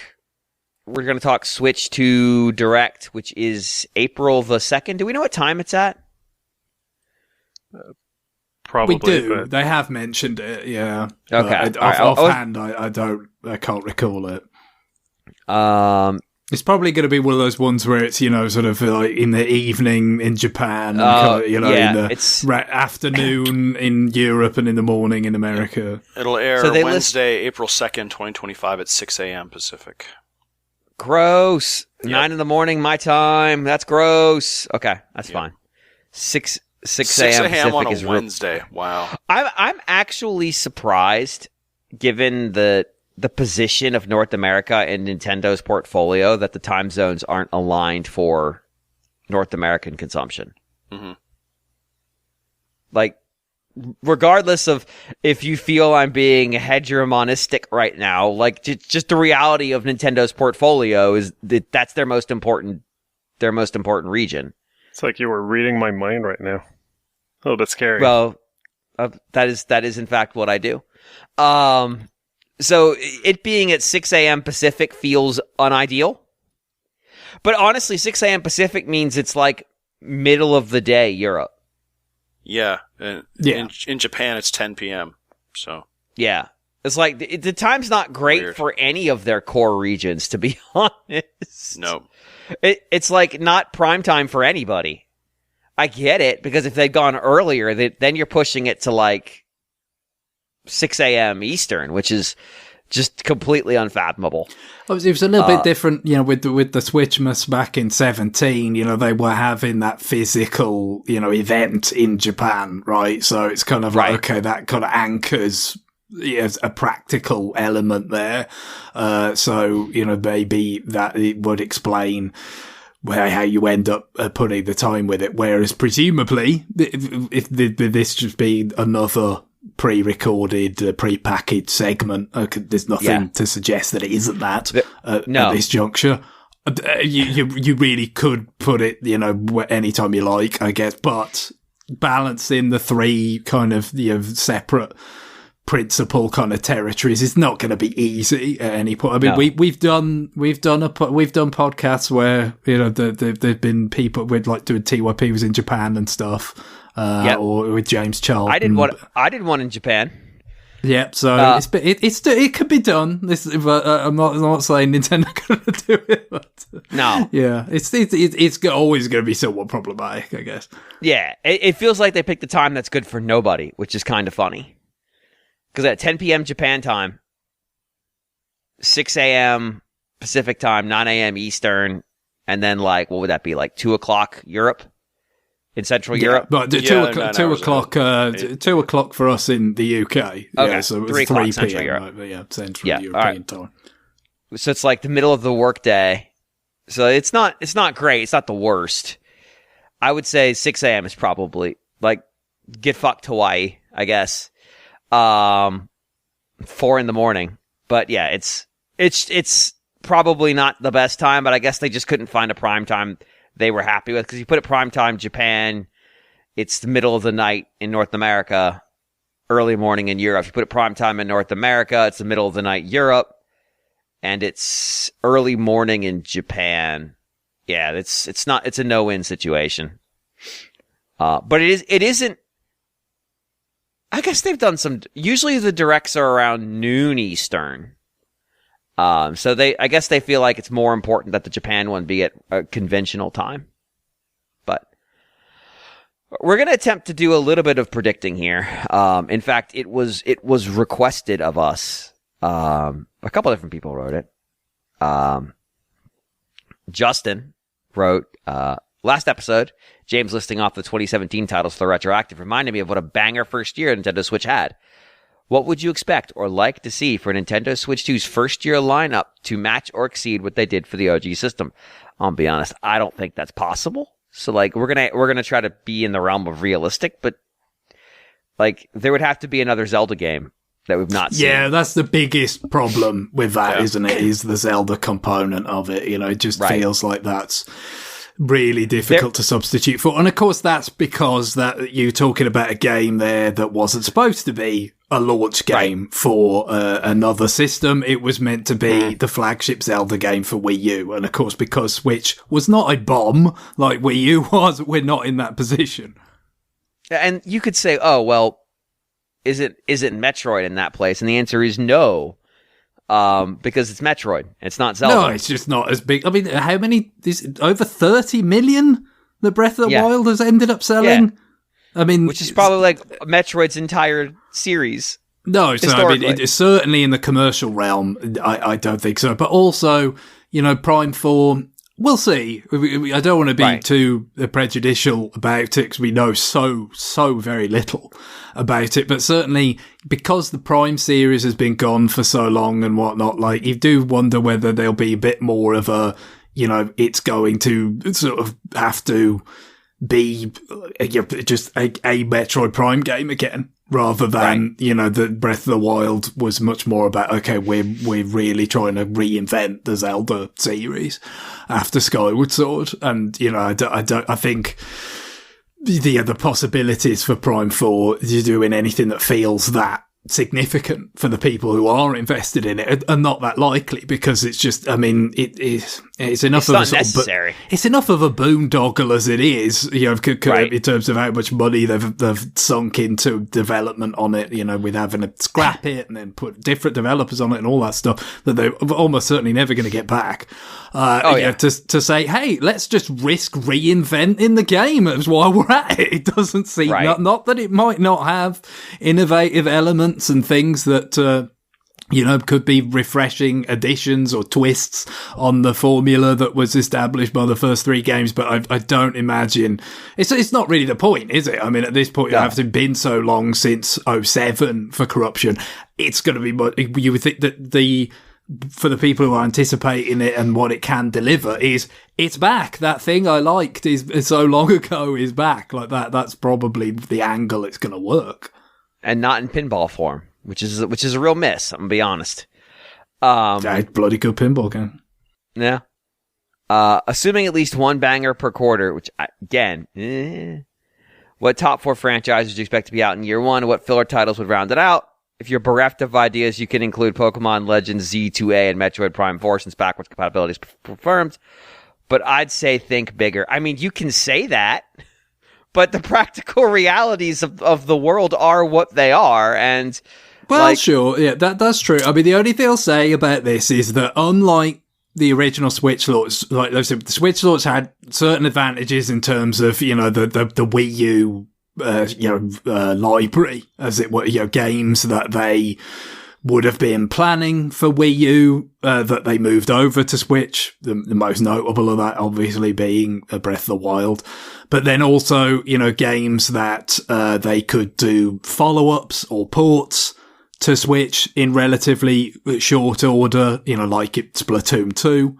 For instance, that was a big part of that first year. Mario Kart 8 Deluxe, that was a big part of that first year. And now, of course, you get to this and it's like, well, you don't have this reservoir of stuff that, you know, was either made for another machine, but now it can be for this one, or that you can re-release, or with some enhancements because, oh, well, nobody played it. Whereas like, well, loads of people played it, the equivalents on Switch. So you have that going against you. What you have going in your favour is that, by contrast, that was a scrambled situation. That was like, we need to get on this as quickly as possible because 3DS is running out of steam.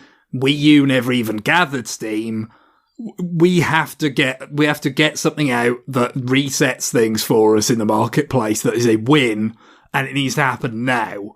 And so, you cobbling together bits and pieces from other systems and expediting things and all that. But, it was a crisis.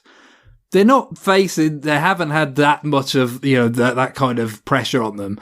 And, I would have thought that would have some, beneficial outcomes as well. In terms of more time to plan, more time to piece it together, and of course, we've already got to the place of the unified product line where the development is not split between, because they were still bringing out some tail end 3DS games even after the Switch came out, and certainly in the run up to the Switch and so forth. So, they've had their whole attention focused on Switch itself and then the transition to the next platform. And we've seen how, the real big hitters have been absent for a while now, since, Wonder and Tears of the Kingdom a couple of years ago.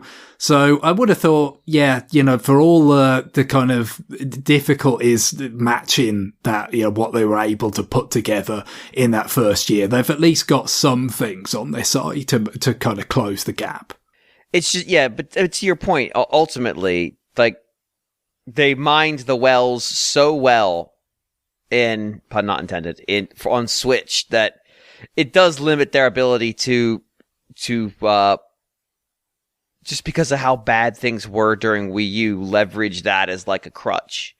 But I mean, look, you've got it's a very different scenario, is it, for the whole generation? Right. I mean, look, we're just talking about Xenoblade X coming out this week. I mean, even now, even as the system is essentially taking its last breaths, they're still like able to leverage that failure preceding to help kind of populate a software schedule and keep the content flowing for the much more successful platform. It'll be a different scenario now, because that has been pretty much exhausted, and of course, it's just getting further and further away in time, so it's a bit of a different scenario. It's been talked about, I imagine, quite a few places, the notion of like, would they do a Breath of the Wild remaster, it's higher resolution and, better performance or something. And I personally don't really see the virtue in that terribly much. Not that stopped other companies or even Nintendo themselves, like, from putting out previous like re-releases or anything. You can look at it and think, I don't know whether there's any point to this, but they still will do it if they think it could sell. But that seems a bit of a stretch to me, don't you think? I mean, because it would make so much more sense if Tears of the Kingdom didn't exist, or at least if Tears of the Kingdom wasn't about going back to that world, because it's like we just went back there a couple of years ago, and it's still a different game, and there's more to it and all that. But a lot of the, essential nature of that game is going back to that world, which means that, if it's like, let's just remaster the first one that also features that same Hyrule, I think it loses, even if with nice graphical adjustments and whatnot, I think it loses a lot of its impact as a result of having had that experience 2 years ago. Yeah, and I don't want, I need something substantially different next time, because there were so many, mechanically, they did all kinds of neat stuff, but that world story is done, and I want to see them create something different. You're right. If Tears of the Kingdom didn't need to come out on Switch, which it did, because it sold 28 million units. No, exactly. I mean, that's the thing. Again, the Breath of the Wild sold a great many, and Tears of the Kingdom did very well as well. Again, over 20 million, right? So it's like, you can't argue with the logic, but that's the point, is people, again, you don't have that Wii U luxury of, people have played Tears of the Kingdom, and that's what that game was. So I think it it limits your ability to just, trot something like that out, I think, and have it be, as successful as it might have been. But maybe I know people like to reference the various versions of The Last of Us or whatever as a kind of touchstone for how remaster thirsty companies can be, but I just don't see it in this case. I also don't think it needs it. The Last of Us stuff felt more like there was a don't use the word deficiency. There was a void in the lineup, and so the answer was we'll redo Last of Us because it fills that void in a way that is necessary for our platform to seem vibrant, for lack of a better word. And again, I'm assuming intent, but it does feel that always felt like it was done as a necessity, not because they felt like it was something that the game demanded. It felt like more of a platform reality. But also, John, you might have better memory. Was Last of Us originally a PS3 game? Yes, it was. Yeah. Yeah. And then it wouldn't have been back. Yeah, it was remastered Very for late. PS4. Yep. Yes, yeah. So it wouldn't have been PS4 compatible, whereas Tears of the Kingdom and Breath of the Wild are obviously compatible. So that's another place where there's a disconnect here. If they hadn't explicitly said Tears of the Kingdom will not have DLC, like I could see them launching DLC alongside it and saying like, and hey, here's a SKU that has it all together. If you buy it on Switch 2, it's $10 more expensive, but it includes the DLC already. And if you have it on Wii U, you can pay, on Switch, you can pay $15 and get the DLC and some performance upgrades or something. I don't know.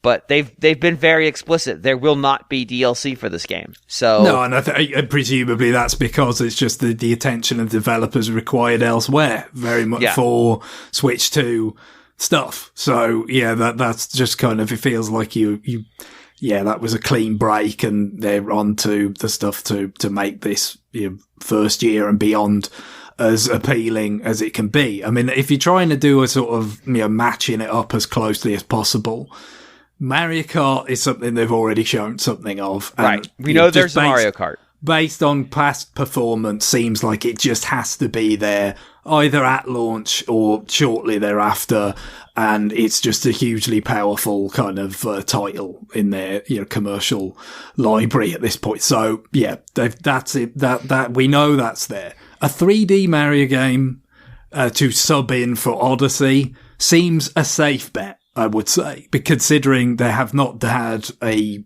full sort of length one that's original since Odyssey in 17, it feels like it's time. We've had the 3D World remake. We've had with a little bit of new content with the Bowser's Fury part of that. We've had Super Mario Bros. Wonder, but it's time. Right? It feels like it should be ready, quite possibly, for the end of 25.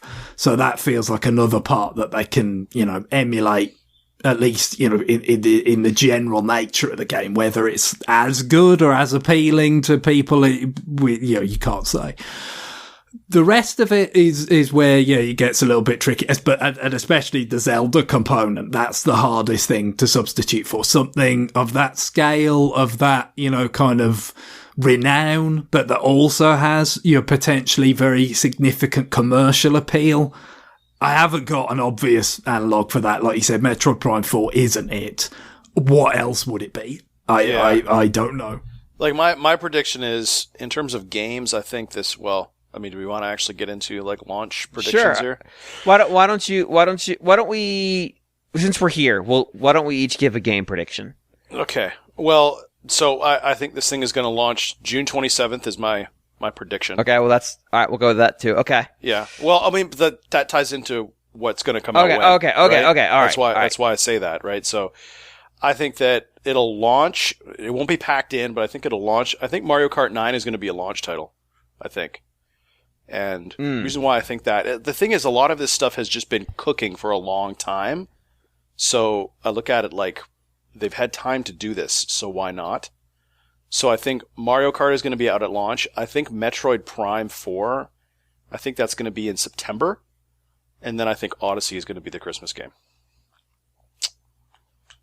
So I think that's a pretty good 6 months. When you say Odyssey, you mean a 3D Mario game. Sorry, yeah, the 3D successor. Mario game. The successor to to Super Mario Odyssey. Odyssey. Yeah. And that could well be these days the Christmas game, which is what it is, but it tends to be in October, right, for the American market now, like that pre-Thanksgiving kind of sales period. feels like it's edged a bit earlier and earlier now, and because that's when Super Mario Bros. Wonder came out, and I would imagine they'd want to hit that same kind of window, unless they just can't with regard to development or something. But it may well be. I think if you're looking for November, that could be Pokemon. The Legends Z2A, because I think that's when the Brilliant Diamond Shining Pearl came out, but back then. So they said late 25, didn't they? So with the recent Pokemon broadcast. So I think Mario October and then Pokemon Z2A November seems like a pretty safe bet. Mm-hmm. Man, that would be a crazy 6 months. It would be, but it leaves a bunch of holes at the middle of it where that opening window. Because you did different things you want, right? You want you want your kind of single player experiences. You want the multiplayer stuff, especially with the Switch Online kind of part of it, right? And whatever how they might change some of those things or inset. I mean, we've got the whole like sunsetting of the gold points program. That's a minor thing, but maybe we're going to have some kind of differences with the pricing or features or things that come with Switch Online. But even if not, it's just like you want to give people new multiplayer driven games to play to make sure that there's that ongoing imperative for people to stay signed up to the service or to sign up for it for the first time. Mario Kart should be a big part of that. Absolutely. And I think that's obviously a lock for the early part of the systems, either be at launch or shortly thereafter. I think that's pretty safe. But you want more as well. Look, we said last time you had Splatoon 2 and ARMS actually was even before that. The ARMS was between Mario Kart and Splatoon 2. Kept kind of hitting that online multiplayer thing, even when back then Switch Online didn't exist yet. It was just, for that first year or so, it was just like, okay, we're not charging for online play still. You just kind of do what you want kind of thing. So you're going to have something, whether it's too soon for another Splatoon. I don't know. I think it doesn't feel like that long since they had the side order DLC and stuff, does it? No. And I think that there's a risk if they go to that well again, and it's not substantially different, that the whole stay fresh ethos is really going to become ironic. That they need to do something fairly significantly different, because 2 and 3 are both very, very iterative. I don't know what that is, but like I cannot tell you how unenthused I would be by seeing the director of the Squid Research Department get up there and try to contort his body into a 4 shape. I would be negatively enthused. Just because, like, I understand people love those games, but, like, boy howdy would that feel like they aren't trying. How excited would you be if he contorted his body into a 4 and then a 5? That's right. They're working on Splatoon 4 and 5 at the same time. I would actually applaud their honesty. I would be like, no. This is fucking terrible, but thank you for being honest about it. It's refreshing to see someone being the fucking worst and being honest about it, rather than what we're dealing with lately, where they're being the fucking worst and lying about it like I'm stupid. Well, I assume you were thrilled when Cameron said he was doing like Avatars 2, 3, and 4 all at the same time or whatever. Well, sort of, because I heard that and I thought, well, James Cameron is famously fucking miserable at hitting timelines. So those movies, it's a fair point, yeah. Those movies are never coming out if he's trying to do all of them at once. Never, ever. And I was almost right. One of them is out, right? Yeah. It was super late, but yes, one of them is out. Disney World bought the property, built a theme park around the property, and started plans to build another theme park around the property in the time it took him to finish the first of those movies, never mind that he had started them half a decade before the purchase. I'm trying to think about the other things that need to fill this out. I think you need something that gives the new capabilities of the system, which is it's good. Not the C button, not the mouse functionality. Leave that. That's a separate question, but the it's worth capabilities answering. button. I'm thinking about the visual. Your bump, right? Because it seems like it's going to be a pretty big part of it. Yeah, we've got some questions about some of the other functionality changes that will have to be answered on April 2nd. But a lot of this seems like it's going to be the screen's bigger, it's higher resolution, the games are prettier. So you need something to show that off. Now, the best example, the best sort of candidate, shall we say, that I can come up with for a game to do that's got some significant commercial appeal would be another Luigi's Mansion. I mean, let's not forget that the original Luigi's Mansion was that for GameCube in terms of the visual showcase and how the graphics had advanced compared to N64. But it just seems to be like, you look at Luigi's Mansion 3, it's one of the most kind of, high quality, visual games, that Nintendo has published on the system. So another one for this new system would seem like the best candidate to push that forward.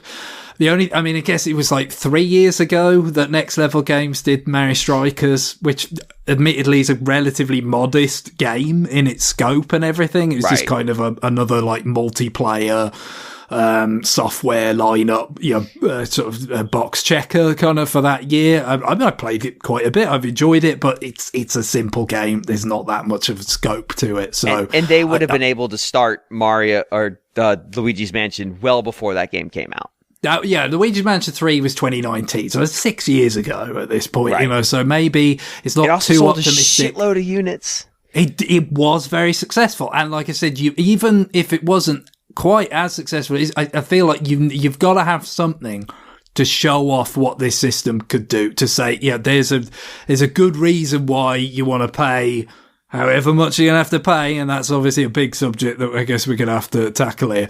But, you got to pay to see, graphics like this, on this bigger, better portable screen, and graphics that are going to scale better to, people's TVs these days, which have certainly moved on from where they were in 2017. You need something that's really pushing that, and I don't think Mario Kart 9 or whatever they call it is that game. I'm not even sure that the Super Mario Odyssey successor will necessarily be that, I'm sure it could have a certain amount in that regard, but it's not the focus, is it, of that sort of thing? I mean, so the thing is, the art style of the 3D Mario games, generally speaking, scales really well. So it might be a little hard to leverage the additional power to make it super shiny. Because you can look at up-resed Mario Galaxy, and it looks stunning even now. And a lot of that's because the models are quite soft and round, and it works out quite nicely. They're not super high detail. So putting 4K stitching on Mario's overalls. I remember when the 480p stitching on Mario's overalls in Melee. Sure. But ultimately, people aren't going to notice that in a 3D kinetic action game. Now, I was mad because Greg got the number 2 game on my list. So, I was going to introduce it with the C button, though, because it's the capture button. It puts it's normally for media capture, but it's general purpose. So, you can edit it based on the game. So, if you don't want them making videos, sure, you don't have to make videos. You can do that. But for Luigi's Mansion, Next Level and crew are going to make a button where it's just I can't be fucking bothered to deal with this vacuum. And you press it, and Gooigi comes out and catches the ghost for you. It's like the Super Guide, but it's gooey and disgusting. It's called the Gooper Guide.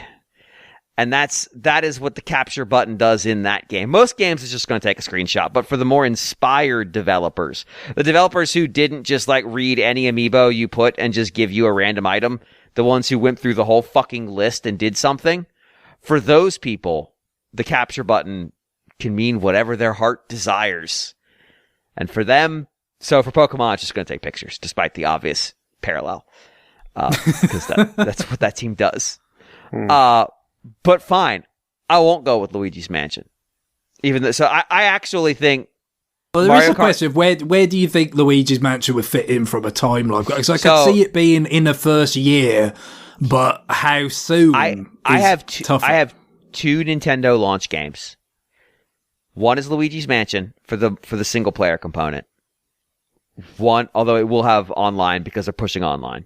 They've had multiplayer in the past, obviously, but I do feel like it's more, compared with your Mario Karts and your Splatoons, like it's obviously got much more of a single player core appeal. And the multiplayer on the last game was pretty bolted on. It felt like a Mario Party mode. I feel like there'll be much more discreet, like you can play the game with a second person online who isn't a pile of sentient snot.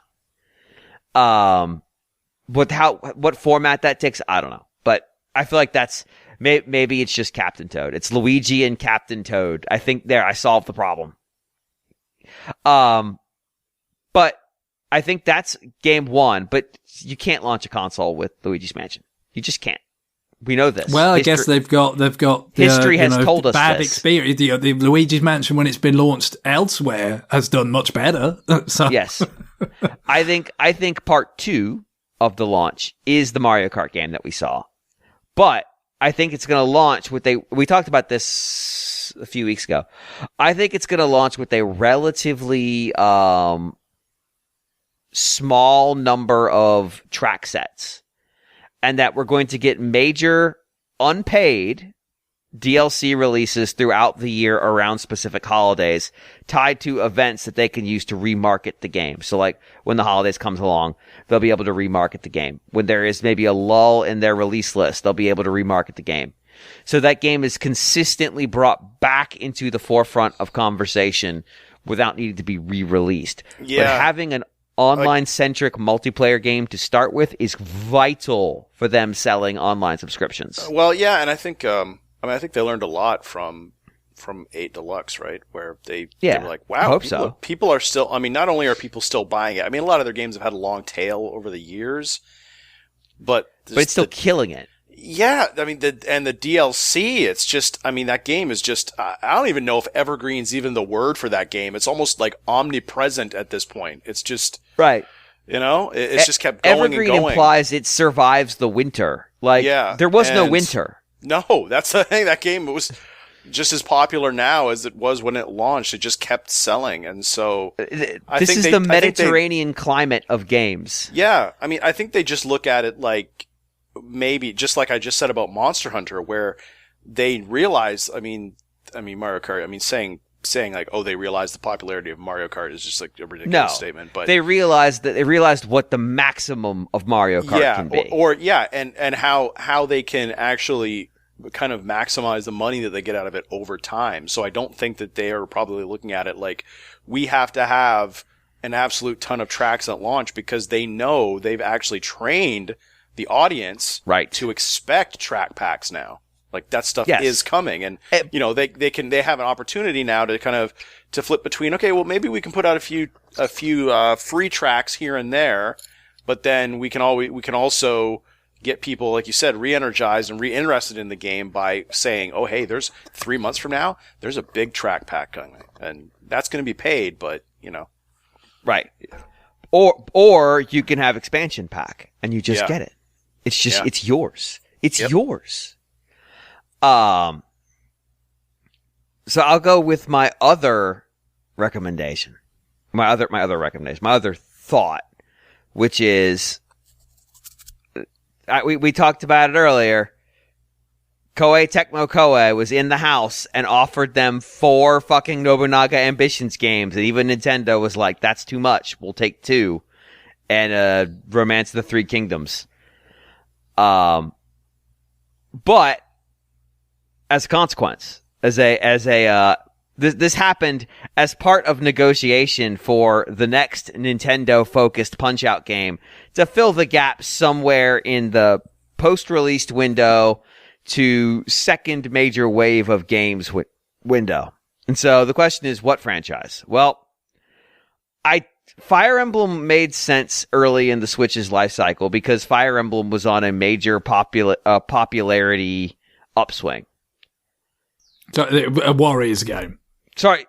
Yeah. The Warriors game. Yes. I know sorry. Punch-Out Warriors is a meme that we've had going. So what I have written here is Koei Tecmo has a Warriors game, and it's fucking Punch-Out. But no, that's actually how I have it written. But no. I think the problem with it, the obvious cadence would be, well, it's Fire Emblem again, because they went Zelda, Fire Emblem, Zelda. But the problem is Fire Emblem is no longer on that upswing because the fucking Ring game came out and it was fucking garbage. And it did not re-energize think about where it was after Three Houses and think about where it ended up. And we actually did get the Fire Emblem Three Houses. So I guess we did do bang, bang, bang, bang. So it could be Zelda again, but honestly, I don't know that we need another Zelda one, but that has the most economic potential. I've joked you about would think so. I've joked about there being an F-Zero one, but that has negative economic potential. I wonder if there's going to be a Monster Hunter one at some point.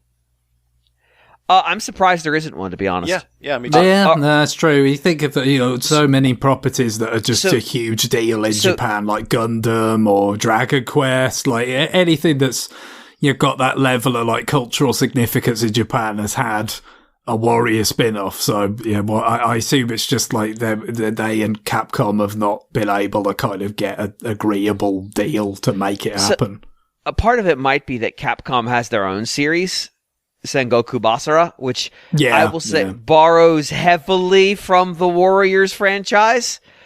So maybe that relationship isn't awesome. And when I say borrows heavily, I mean steals liberally. But it is so much stupider. I cannot impress upon you how stupid that series is. It is the dumbest thing in the world. But there is potential, obviously, in a Zelda Warriors game, because you could set it in Tears of the Kingdom world, and with all the kinds of mechanical shit you could make, that could be fun if they found a way to work that in. But I wonder if that's going to the well a little too close to creating alternate history for the sequel that itself feels like alternate history. Yeah. Or Age of Calamity and Tears of the Kingdom are almost like two different swings at the same pitch. You know what I mean? Right. Like it's like, how do you kind of do some sort of twist on Breath of the Wild? So especially it's like because compound twisting. Especially because Tears of the Kingdom doesn't always feel like it's a sequel to Breath of the Wild because nobody acknowledges what happened. Which is very weird if you think about it. But the trauma. Yeah, well, that's true. Collective trauma is a real thing. Also, I still love the answer from the developers about what happened to all the shrines. Well, they just went away once Ganon was gone. They didn't serve a purpose anymore. It's like they just disappeared.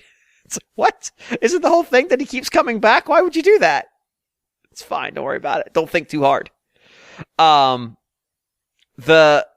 thing that I wonder about though is, all right, Mario is out because I just don't think Mario works in that style of gameplay.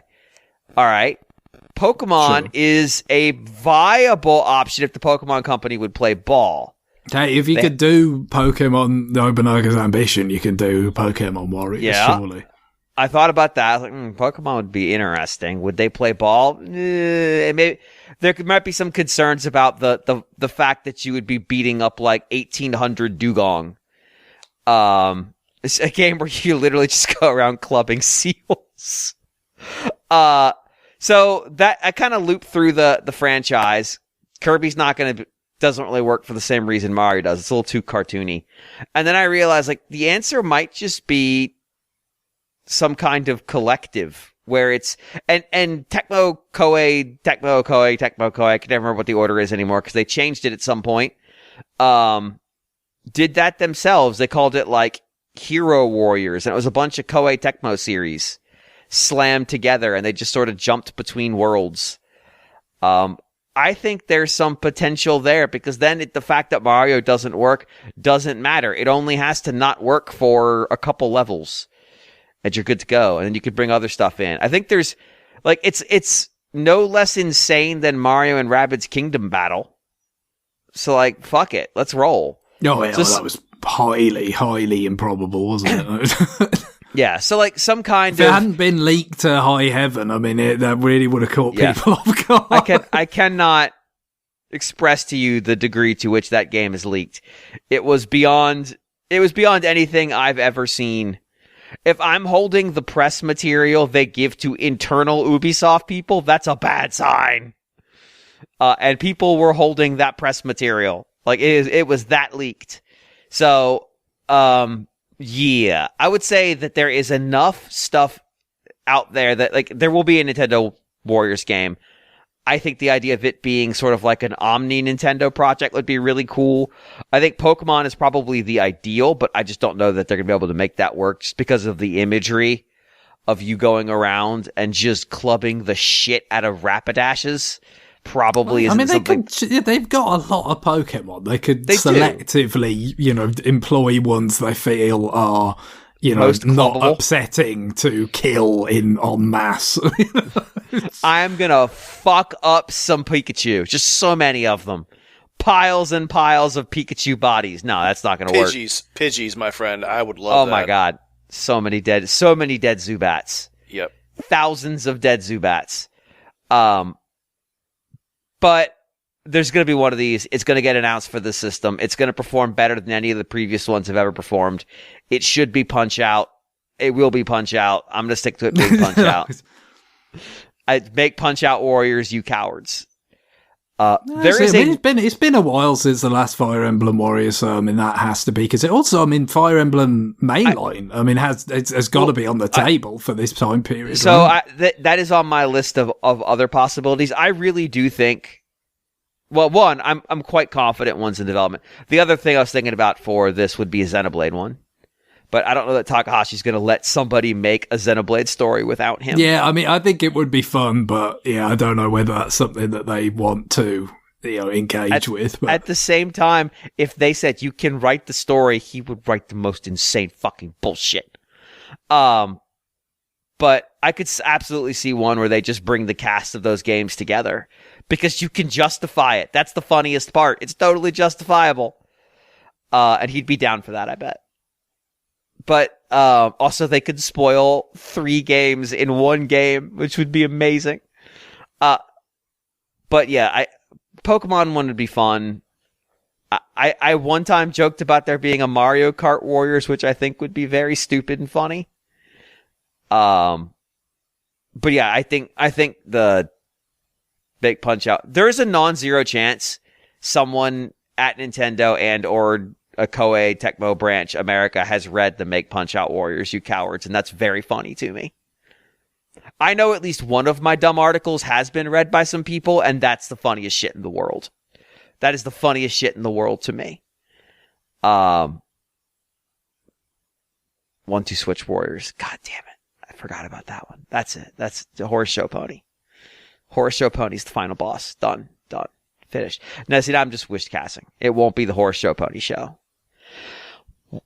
There's going to be a game that shows off like party game, right? Is it? When was the last Mario Party? That was last year, right? Yeah, that was like the big release for last year. That's really too recent. close. Yeah. How are you forgetting the biggest release of 2024 by Nintendo? The biggest release of Nintendo for 2024 was Mario Kart 8 Deluxe. Yeah. I did the math. It was. I went back and pulled all the relevant numbers, and I'm pretty sure that was the top selling Switch game. So that's cool. Yeah, it's like, but there's got to be some kind of party game in there, even if it's of the 1-2 Switch variety, which is to say bad. This showing off the local multiplayer component. We talked a lot about online, and that's obviously something that is far more. I mean, look, it was a big part of that first year of the first Switch true party game.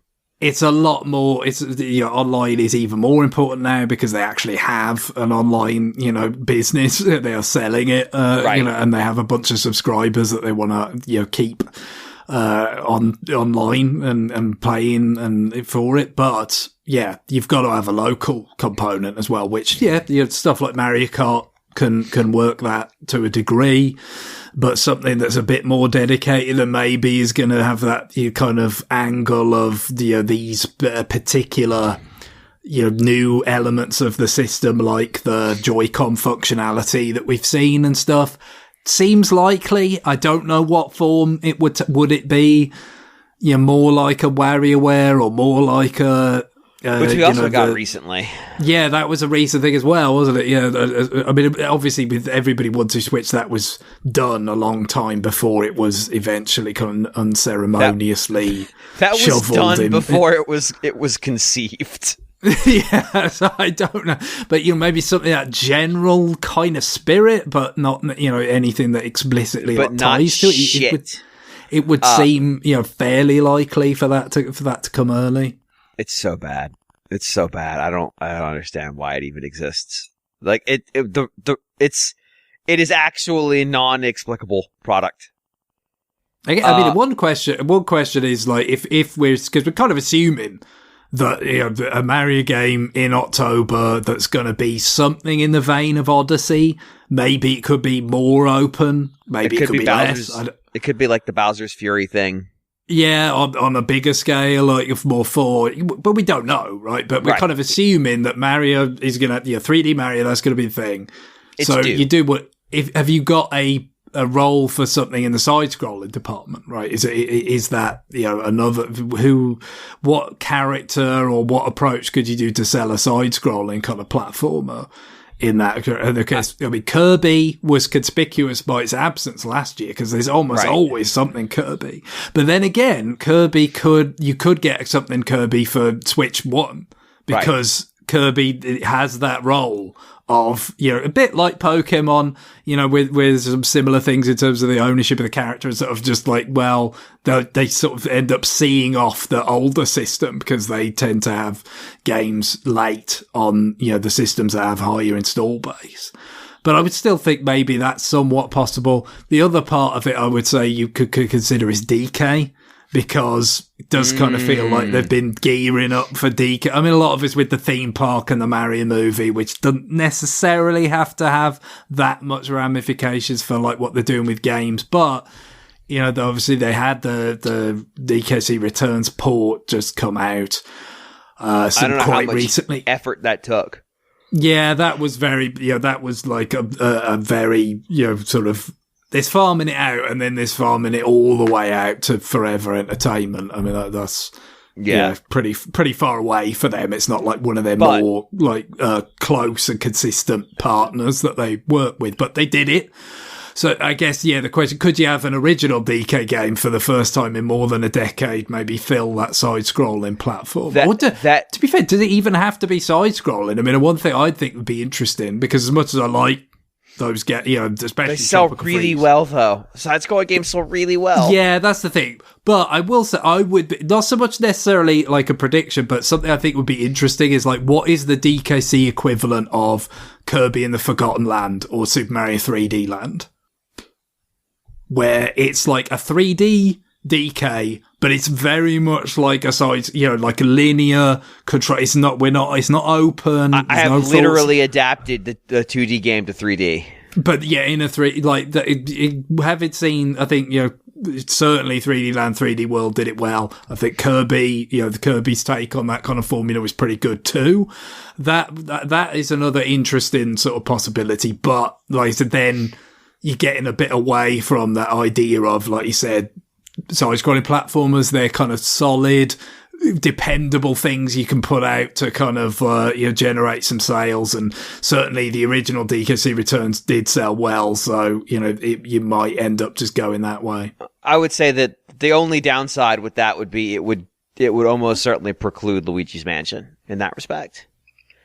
Of course, we haven't talked about the fact that Metroid Prime is almost certainly launching alongside this thing. Do we think it's two SKUs? Do you think there's a Switch 2 SKU and a Switch SKU? I think so. Probably. It's just higher fidelity. I'm not sure about that. Really, that stuff. Some of it depends on how this notion of like how much they want to kind of play up like, you can play your old games on this. I mean, certainly they've already been quite clear about it in general, backwards compatibility, but any notions of like it being, if you play an older cartridge, does it get upscaled, with the resolution like really nicely? Do you get frame rate? There is one door in the game that's open only if you play the game on a Switch 2. Oh, nice. And you get an extra ring for it. Thanks, Rare. Yeah, well, the Oracle, That's games. True. Is what I was Thanks, thinking Capcom. of there. No, the point is, so that's all a bit fuzzy, isn't it? So it's harder to say whether you kind of want to have a second, kind of separate as product for the Switch 2 or not. Certainly there has to be a Switch 1, that's really, all it is fulfilling that obligation to put out a game called Metroid Prime 4 for Switch. Like, that's, we've seen it. They feel obliged to do that, presumably, otherwise it would have been cancelled, probably, and stayed cancelled, a long time ago. It's the Breath of the Wild problem. They had to release that game on Wii U, even if they didn't want to. Yeah, but in this case, obviously, because it isn't as high profile as Zelda, I don't know, maybe, they don't fit, depending on how much extra resources or whatever would go into having a discrete Switch 2 version, I feel like it's less likely for them to do that when it's Metroid. Maybe just like, let's, sort of limit the damage a bit, unless they really see some upside with it of just like, hey, this console launch window is the one time when more people might give it a go, might actually say, this isn't like something I'm invested in, something I know a lot about, but people are a little bit more willing to try stuff because there's just never going to be this huge library instantaneously when a console launches of original, exclusive games. So there is that. I mean, kind of, it seemed like Xenoblade 2, probably did relatively well by virtue of being an early game, on Switch. I was also thinking that if they're going to charge more for Switch 2 games, which this would be the time to make that call, if you made a Switch 2 version that takes advantage of the hardware power in a way that the Switch 1 version couldn't, you could set that price higher for that SKU of the game. I guess you're setting a benchmark there of like, yes, you pay more, you're paying more for that, and it would make sense, because time has moved on, development costs have moved on, inflation has moved on, from 8 years, like, it goes with their passes too. Like the fact the pass won't work on Switch 2 games. That was a pretty clear indication that it's because they're going to cost more. If they cost the same, who cares? Yeah, the voucher program, not being something that'll apply to Switch 2 games.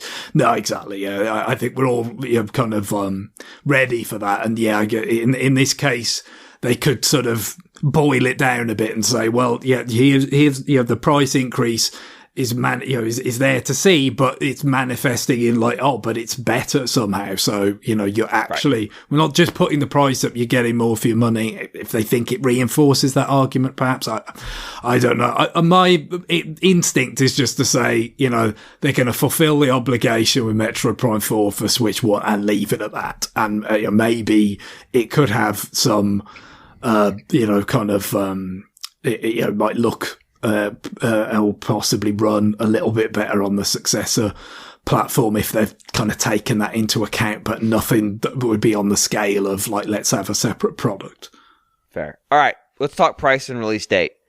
I'm not going to put a hard date on my estimate, but I'm going now because I've already had my games get scoped. So, I'm thinking right around the times.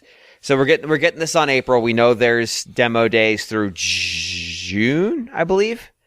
Yes.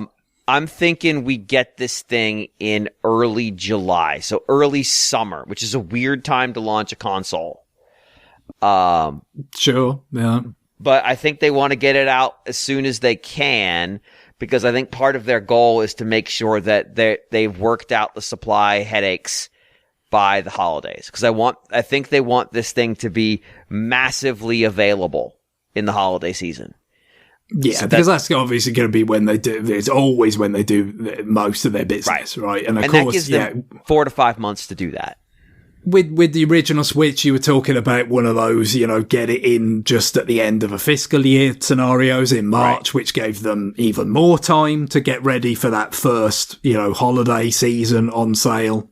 But, that was back when obviously they were really hurting in those preceding fiscal years. So they really wanted to get some sort of a win on the board before that one finished.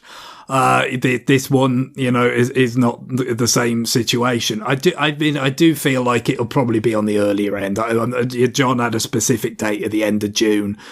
I feel like, I would think July would probably be the latest, maybe. I can't see it going past July myself. I just feel, we've now, with Xenoblade out, we've reached a point where we have no games with an announced release date. Right. But the fact that they're late doing 25 for Legends Z2A, Pokemon Legends Z2A. We've got just 25 for Metroid Prime 4 Beyond. No actual dates. I mean, surely, we've just, because we've run out of road for Switch 1 and we are that close to Switch 2 coming out that, the dates for all the games, that are going to be in the middle of the year are games for that platform because it will be out by then. I can't imagine this is going to drag into, August, September. And you've got so little, to be able to sell. It seems like, and like you said, I think they need to be, prepared for where the real action's going to be at the end of the year. So yeah, I would say, late June, July at the latest. And then there's the price issue. Yeah. So I was going to get to that. So I think price in Europe is in North America. I think the euros and USD are going to be about the same at about 400. I think in pounds it'll probably be a little bit lower. It's what, like 20 pounds less than euros. At this point, it's not going to be much lower, I don't think. If it isn't 1-to-1, it's going to be a very modest difference. I was thinking like 10% or less than 5%. Less than 10%, maybe like £10. You know what I mean? Like okay. £20 or something like that. You know what I mean? If it's 400 euro, then I would say, maybe that'll be 380, 375, something like that. It ain't going to be a lot. There won't be much of a wedge there. Yeah, the problem is Japan, because the yen is a disaster from my perspective. Like the yen's like 152 yen to the dollar right now. It's fucking nuts. So I don't know. Like, is 50,000 yen out of the realm of possibility? 60,000 yen? Like, that's twice the price the Switch was at launch. Like, the Switch launch... Yeah, it's tough to say, isn't it? Because, I mean, they've got such a stranglehold on that market. They probably feel like they've got some latitude, to make it pretty expensive and still sell a lot of units, at least at first. I mean, that's the thing. I think, the pricing, been expecting it to be pretty high, for a while, given what's happened in recent years. But 60,000 yen is so high. That would be very high. It would be. But we've been expecting it to be high for a lot of reasons. But yeah, especially in Japan, it's compound, the scenario where you've had significant inflation, you've had the weakening of the currency relative to the dollar and even to, European currencies. So yeah, but I guess the only thing you could say there, in Japan, they've got less of that policy uncertainty that's kind of opening up with having to deal with the rest of the world. So there's that. But yeah, I think they're probably the pent up demand for new Nintendo hardware. And if they've got quality software, compelling software to offer in this period, it shouldn't have much trouble selling straight away. No, it's that after that early adopter kind of hump that where if you price it too high, you could get yourself into trouble. We've seen them get into trouble before. 3DS, being the real example of where I'm going to park my car wherever I want as the ambassador. It just there was plenty of enthusiastic Nintendo fans ready for a new portable that bought it early on, but it wasn't enough to sustain this, the momentum for the system, and then they end up having to do a price cut and all that. And of course, what you're dealing with now that's different from when the Switch came out is, again, you've got this uncertainty about what is the economy and what is the general kind of entertainment sector going to look like over the next few years. So you're not just pricing it for this particular moment. You've got to sort of factor in, well, what we don't particularly want to do is stuff that like Sony's had to do in Japan, which is raise the price. Yeah, you don't want to do that. I mean, you never really want to do that, do you? You know what I mean? You want to release a new SKU with another feature that lets you quietly raise the price. Yes, exactly. You could fold it into a bundle of things that's like, oh, but you're getting this, you're getting that. Rather with Sony has just boldly had to say outside of North, not just in Japan, outside of just America in general. The price is it's the same thing. You're paying more for it. Deal with it. They don't want to do that. So you've got to price it now so that you don't run into some circumstance, down a couple of years down the line or something with, the way things are with your prices going up, where you put yourself in that position. Right. So, and that certainly, applies to the Japanese market as much as any of the others. So it's a bit of a tightrope, that part of it. Like I said, not so much for that early going. I would, unless something's really wrong with the software lineup that they're presenting early on, they should be able to sell to the early adopters. It's after that, and that's where you really have to think about where you set the price. Yep. Guillaume, date price. It's all like with the Canadian dollar losing value, it's kind of all up in the air for me. I really have no idea. I had to look up what the price of an OLED was for the UK, the US, and Canada. And so in the US it's $350, in Canada it's $450. So I'm kind of assuming that I'm going to be paying like $600 for this thing at this point. I don't know. Like I ordered the device yesterday. It was $260 American with shipping, but with the exchange rate, like he easily added like $110 to that, and that sucks. So I just know that whatever the price is, it's going to suck more for me than for you. Let's say, probably I'm going to go with, I hope 550 Canadian. Okay. But I'm kind of expecting worse. Do you have a, when do you think it's going to come out? End of May. And like and they're just like that kind of tour thing. It's one of those tours where like this thing is actually out right now. You can buy it now. Yeah, in the lobby. We've got some pop-up stores, and like we know we made you sign up for this, but like really, like these people just shopping for other shit or walking in, and they can easily get their hands on this thing as well, just fine. Yeah, you could still have games that aren't out yet at that event, but like, oh, but you won't. Oh, you think every game they show is going to be already out? Yeah. Damn. Yeah, it's going to be like basically like when I go to when I used to go to one of those Nintendo of Canada holiday events. And it was just games that were already out. Oh, great. Yeah, like this game came out last week. This game came out a month ago. Fantastic. I love the idea of a lottery-based thing you had to register for months in advance, and it's just shit you would already have at home at that point. Well, we don't know how hard it is going to be to get a hold of. We all remember the Wii when that came. There's a million of them. Well, as many as we thought there were going to be. You couldn't bloody get. I didn't get one till February or March of 07. I got a launch day unit, and I made fun of Johnny for making jokes about pre-ordering because I pre-ordered that shit.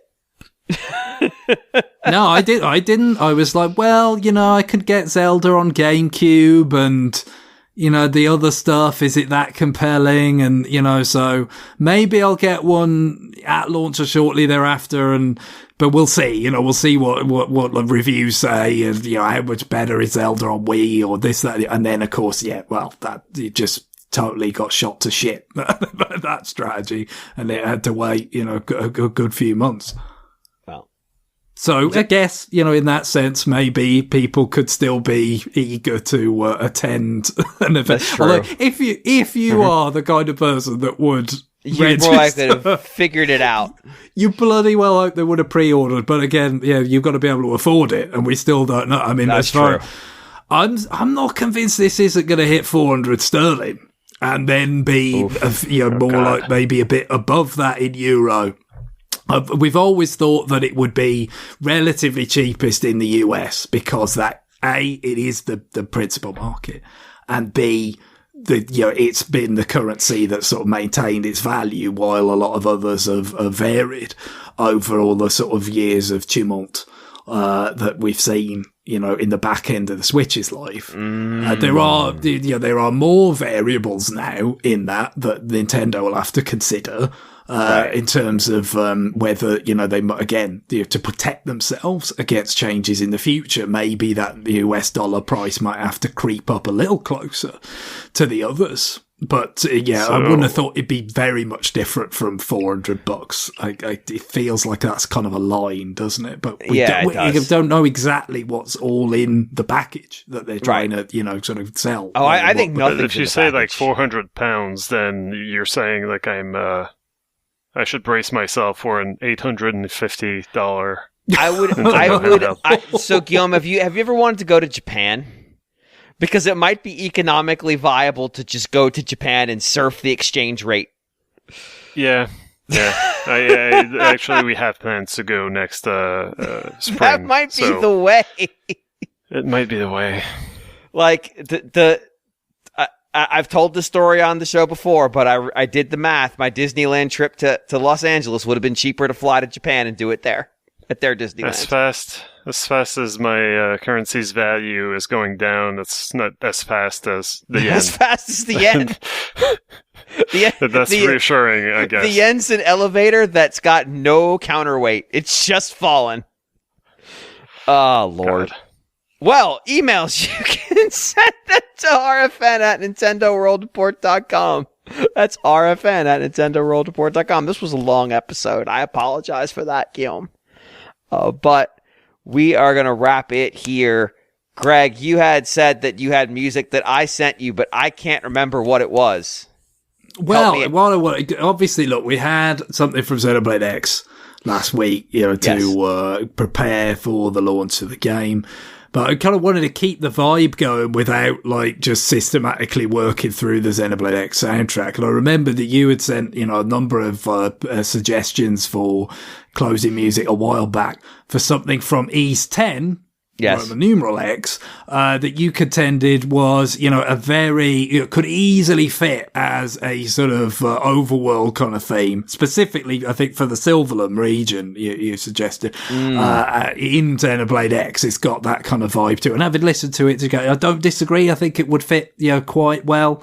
This is from East 10 Nordics, The Paradise Lost of Norman. Oh, yeah, that's it. Okay. Yeah. Yes. Okay, so you had other, you know, kind of something else from East-X as well that you suggested, but I think, you know, I wanted to keep the kind of on the Xenoblade kind of theme because it is going to be a theme up until when we do our reaction episode, isn't it? To the Switch 2 event. Yes. You know, it'll probably take up all of that. But you know, beyond that, it'll be a lot of Xenoblade. Cool. All right. Well, on that, it's time for us to go. Bye, everybody. Later. Bye. Bye-bye.